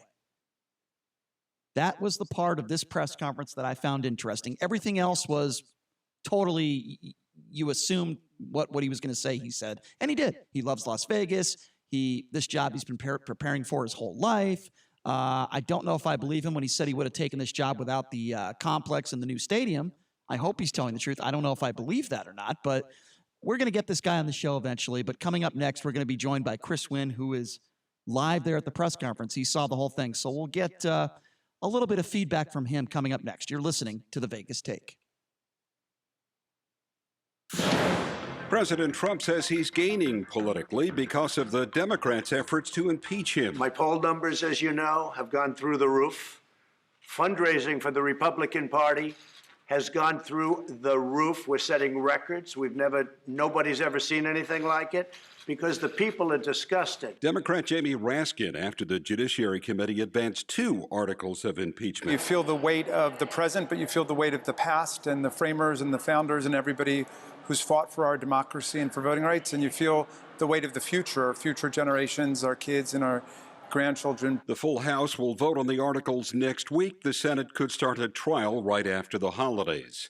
President Trump says the U.S. has canceled plans to impose new tariffs on $160 billion worth of Chinese imports Sunday, scrapping a looming trade penalty in part because of a modest interim agreement to de-escalate the trade war.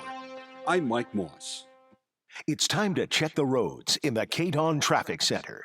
This report is paid for by Doctor-Patient Unity. An accident on the 215 Southern Beltway eastbound at I-15. Vehicles remain off to the right. And an accident investigation continues on the 95 northbound at Decatur.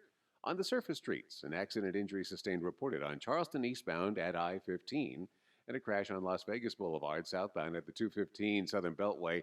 Affecting northbound, the left turn lane has restrictions and southbound right turn lane restrictions. As surprise medical bills bankrupt Americans, Jackie Rosen demands insurance companies pay their fair share in opposing their rate-setting proposal to cover less of your medical care. Tell Jackie Rosen thank you and keep fighting. I'm John Michaels from the KDWN Traffic Center. I'm Jack Weinstein of the Tower Jewels. For over 50 years, the Tower Jewels has provided Las Vegas with outstanding customer service and top quality jewelry. So come see us at the Tower Jewels today. Visit Tower Jewels today for store-wide savings on rubies, diamonds, sapphires, and more, all up to 70% off at Tower Jewels. This holiday season, see our master designers and have that something special made for your someone special. Up to 36 months, 0 down, no interest financing available. Tower of Jewels, Santa Claus's manufacturing jeweler. Have you been nice this year? Well, right now it doesn't matter, because Lerner & Rowe injury attorneys are giving even the naughty people a chance at a great Christmas gift during the Lerner & Rowe 25 Days of Giving. Sounds crazy, I know, but all you have to do is go to Lerner & Rowe's Facebook page, tell them what you want, like the page, and share it. A random winner is picked every day through Christmas. Lerner & Rowe is the way to go. Call 877-1500. Scott Guido, managing attorney. Kevin Rowe is only licensed in Arizona, New Mexico, Oregon, Washington, and Illinois. This holiday, do it right to find gifts for the tool lovers on your list by starting with Lowe's, where you'll also find the season's best deals to help you save. Pick up a Dremel Multimax 12-piece oscillating toolkit for $20 less, now $79. And get a 200-piece Cobalt household tool set for just $99. That's a $500 value if purchased separately. For great deals on tools like these and more, stop in today. Do it right for less. Start with Lowe's. Offers valid through 12/18, U.S. only.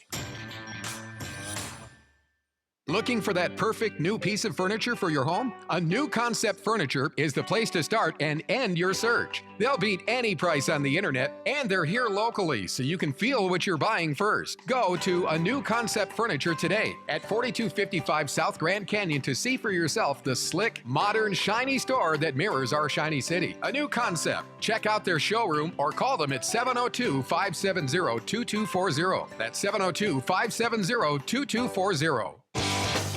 Sean Hannity, weekdays noon to 3 p.m. Now back to the Vegas Take on 101.5 FM, 720 AM. KDWN. Stalin-esque. Let's have a dictator. It's good to hear about that.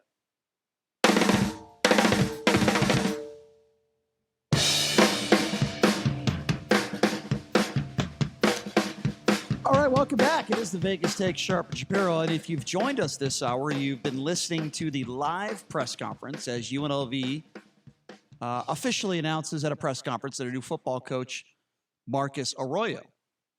And my initial reaction of this press conference is this, and we're going to get Chris Wynn on the line here in a few minutes because he's there, get his reaction to what's going on here. He's this new coach, Marcus Arroyo, doesn't change my opinion one way or the other on what's transpired here all week. And my opinion about him has been this. He's never been a head coach before. Doesn't mean he's not going to succeed.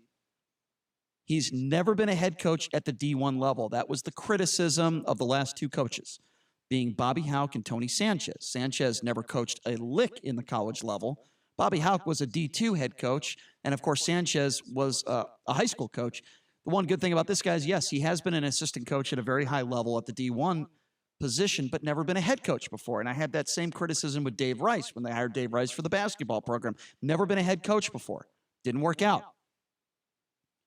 So, yes, there are some coaches out there, if they had accepted the job, I would have said this is going to be a slam dunk. This is going to be a workout. I am not going to say that about this guy. With all due respect to him, I hope it works out. Maybe I'm wrong. I hope it does work out. I hope he does succeed here. But the thing that really confuses me, and I understand you want to say all the right things. Which he did. TJ Otzelberger, when we went to his press conference, he said some things that I thought were ridiculous. Starting with talking about bringing a national championship back to UNLV. This is a team that hasn't even won an NCAA tournament game in a decade, and he's talking about winning a national championship. Not so that is my but issue with TJ Otzelberger. You've got your and Dukes and your Kansases. And then this guy, Arroyo, I mentioned it before we took a break. He said he met with the players last night, which is great. But he also said he believes with the players that he met last night, he has what it takes to win right now. So I compute that to, yeah, there's no reason why we can't make a bowl game next year. That is a very bold statement to make for a team and a program that has been awful for decades.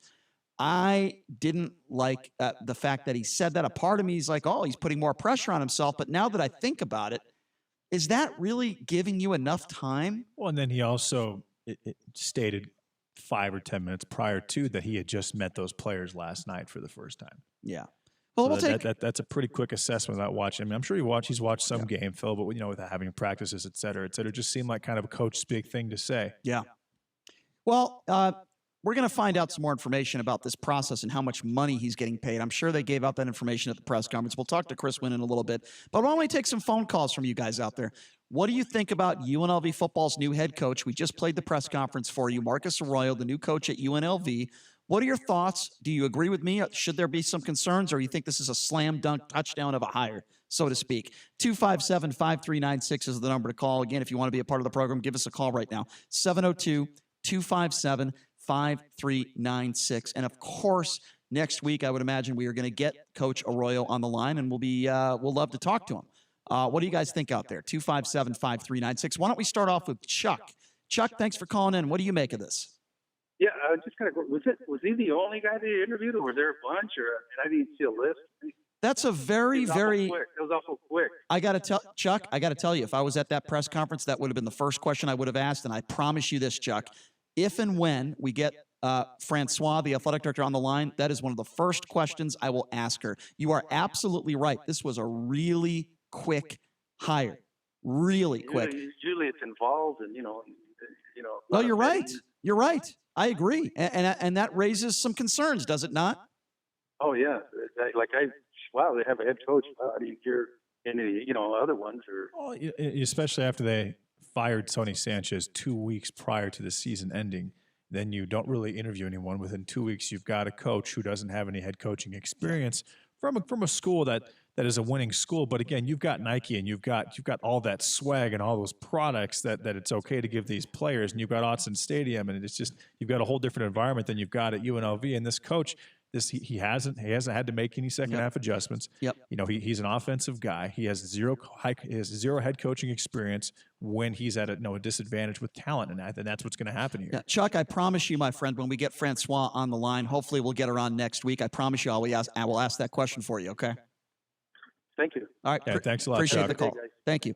257-5396 is the number to call. 702-257-5396. It's also important to note that Francois develop some sort of relationship. I'm not saying dating relationship, so don't that's not what I'm saying. But she had some sort of relationship with Arroyo at San Jose State. She was the head of compliance at San Jose State. And Arroyo was the head quarterback at that time. Arroyo was the quarterback for San Jose State, yeah. Take some more calls at 257-5396. There's no question that has something to do with this. Let's talk to Roberto. Roberto, thanks for calling in. Your thoughts? Happy Friday, you guys. Thank you, Roberto. What's on your mind? Anyway, what do you think? No matter who it is, I think we got to give them a couple seasons. Well, absolutely. No absolutely. This is very true. So hopefully it'll work out. Who knows? Well, Roberto, I agree with you. Of course, we're not going to, like I said, everything I say is with the preface of, hey, I hope it works out. We got to give him some time. I said the same thing about TJ Otzelberger, but I'm going to tell you something, Roberto, and you can tell me whether you agree or not. I don't like what I've seen from TJ Otzelberger as far as from a coaching perspective early in this basketball season. I'm not going to say that about this guy Arroyo because I don't know how he's going to be as a head coach. But Otzelberger's defense, not very good. His offense so far is atrocious. You can make excuses and say, well, got some injuries and stuff like that. But I don't think Otzelberger has been proven at the D1 college level because he won a couple years at South Dakota State. This guy has never been a head coach before. You see what I'm saying? Yeah, I understand. Doesn't mean I'm not going to support him. Doesn't mean we're all not going to root for him. I'm just saying, Roberto, let me give you an example, right? For example, let's just say hypothetically, and they could have hired this guy for the basketball program, Rick Pitino. Would anybody on the planet have any concerns that this guy wouldn't have been able to win here and recruit? Absolutely not. They could have hired Mike Miller, a guy that's a former NBA All-Star that would have gotten a bunch of five-star recruits here. I wouldn't have had any concerns about Mike Miller. All I'm saying is I have concerns about this hire, and I hope I'm wrong, my friend. I really do. But, when it comes to Rick Pitino, Yeah. He would have dangled the hookers in front of the players, and then they would have came into the program. I got to tell you something, Roberto, and you might disagree with me on this one. I would rather hire a guy that has some of this stuff over his head. Remember, Jerry Tarkanian had a lot of things over, maybe not hookers, but he also brought us a national championship. I would rather have Rick Pitino and a guy that has had a strange past but is one of the best coaches of all time than to hire a guy from South Dakota State with a clean record but is an unproven head coach. Okay. All right, Respect your Roberto. opinion. All right, my friend. Thank you for the phone call. Thanks a lot, Roberto. I do appreciate it. 257-5396 is the number to call. Listen, we all need to support this guy until maybe something doesn't go right. Then we need to critique him. Listen, we can still support and we can. I'm rooting for TJ Otzelberger. He's been great to me. He's been great to the show. He's the nicest guy in the world. It doesn't mean we can't criticize. And if you listen to some other radio stations, they'll never say anything negative about UNLV athletics. It's called no credibility. There are some writers in this town that still think that Marvin Menzies should be the basketball coach, that think that, Tony Sanchez, they should give him another contract because of this facility. We don't do that kind of show here. We're always going to be honest. Doesn't mean we don't want UNLV to succeed. Of course I want UNLV to succeed because they're a lot more fun to cover when they're winning than when they're losing. It's been miserable the last 10 years since Lon Kruger left. Absolutely miserable to cover a bad football and basketball program. I wish I could say that UNLV was going to be playing in a bowl game in a couple weeks. I wish I could say that the UNLV basketball team was a top 25 team in the country and there's 12,000 people in the Thomas and Mack. It's just not happening. Okay, so that's why we are critiquing the athletic department. That is why we are critiquing coaches. And I think it is absolutely, positively fair to do that. Why don't we try to sneak in a few more quick calls, and then we're going to be joined by Chris Wynn, who is reporting live from the press conference. Let's go to Marge. Marge, you're next on the Vegas Take. What's up? Hi. It's kind of interesting to me, and I don't think it was that quick. My feeling about all this is she probably gave Sanchez, a couple of games, wanted to see what he was doing. And once he started losing, she was like, okay, he's out of here. I'm going to just go quietly in search. Right. Use this person. So it was a very, very convenient. Personal relationship. Right. Yeah, exactly. And that goes a long way whenever you're recruiting anyway. Sure. I agree. Yep. And this is a pattern of practice for her. She's bringing in talent that really does not have the background or experience to really have a top team.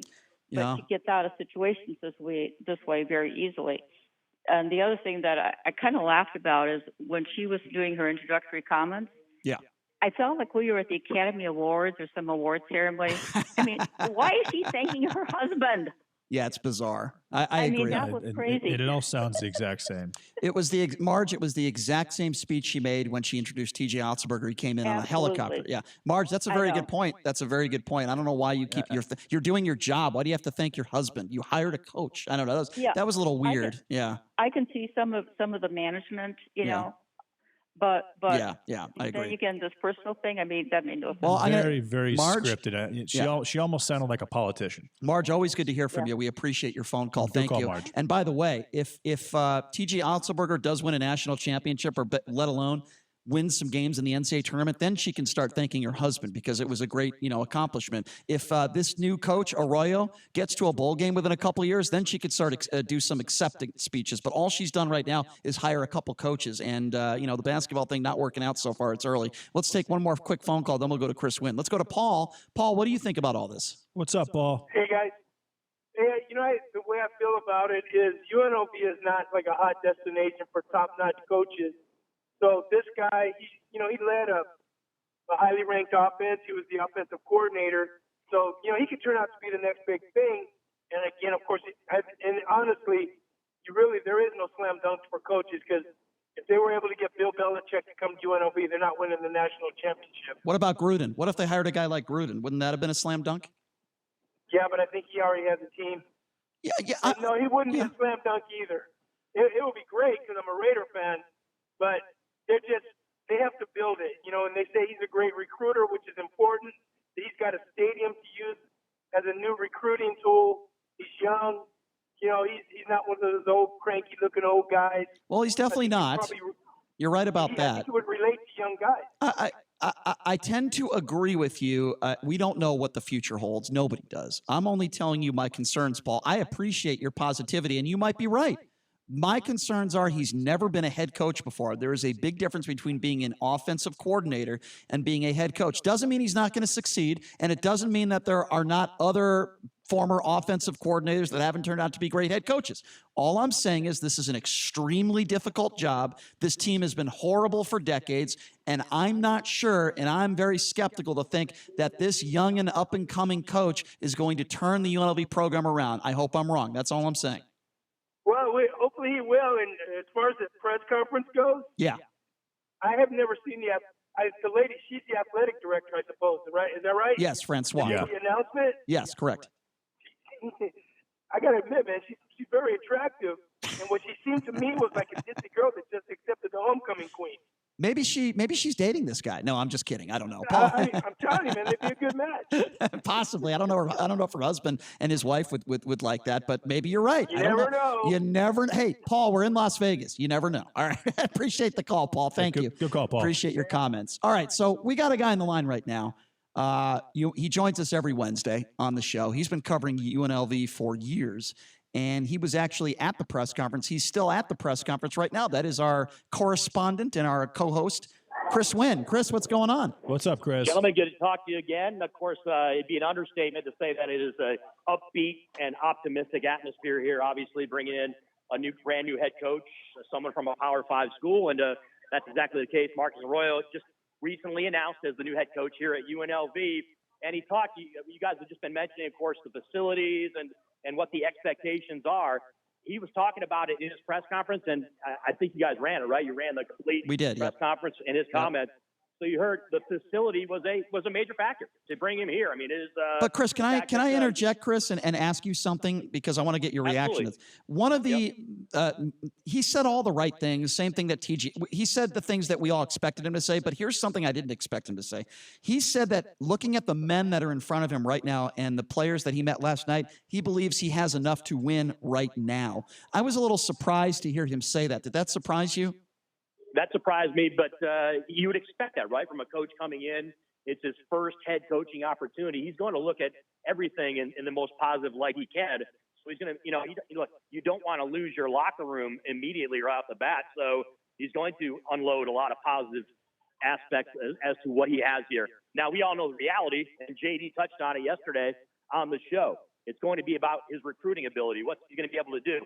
It's a lot different when you're recruiting at Oregon and at Oklahoma State at a Power 5 school than it is here at UNLV in the Mountain West. So that's going to be really a telltale when it comes to Coach Arroyo, is what he can do as far as bringing in players. It's also a lot different when you're coaching a team like the Tampa Bay Buccaneers and you've got wide receivers like Mike Evans and Vincent Jackson. And I mean, it's just about, he's always been surrounded by a lot of talent, whether it's Chuba Hubbard or whether it's C.J. Verdell or Justin Herbert or Mike Evans or Vincent Jackson. Hey, and at UNLV, he's just not going to have that same opportunity. Chris, at least not initially. Chris, did anybody ask the question, why did this? Why was this so fast? Did anybody? Do you know how much money they're paying this guy? Did they hand out?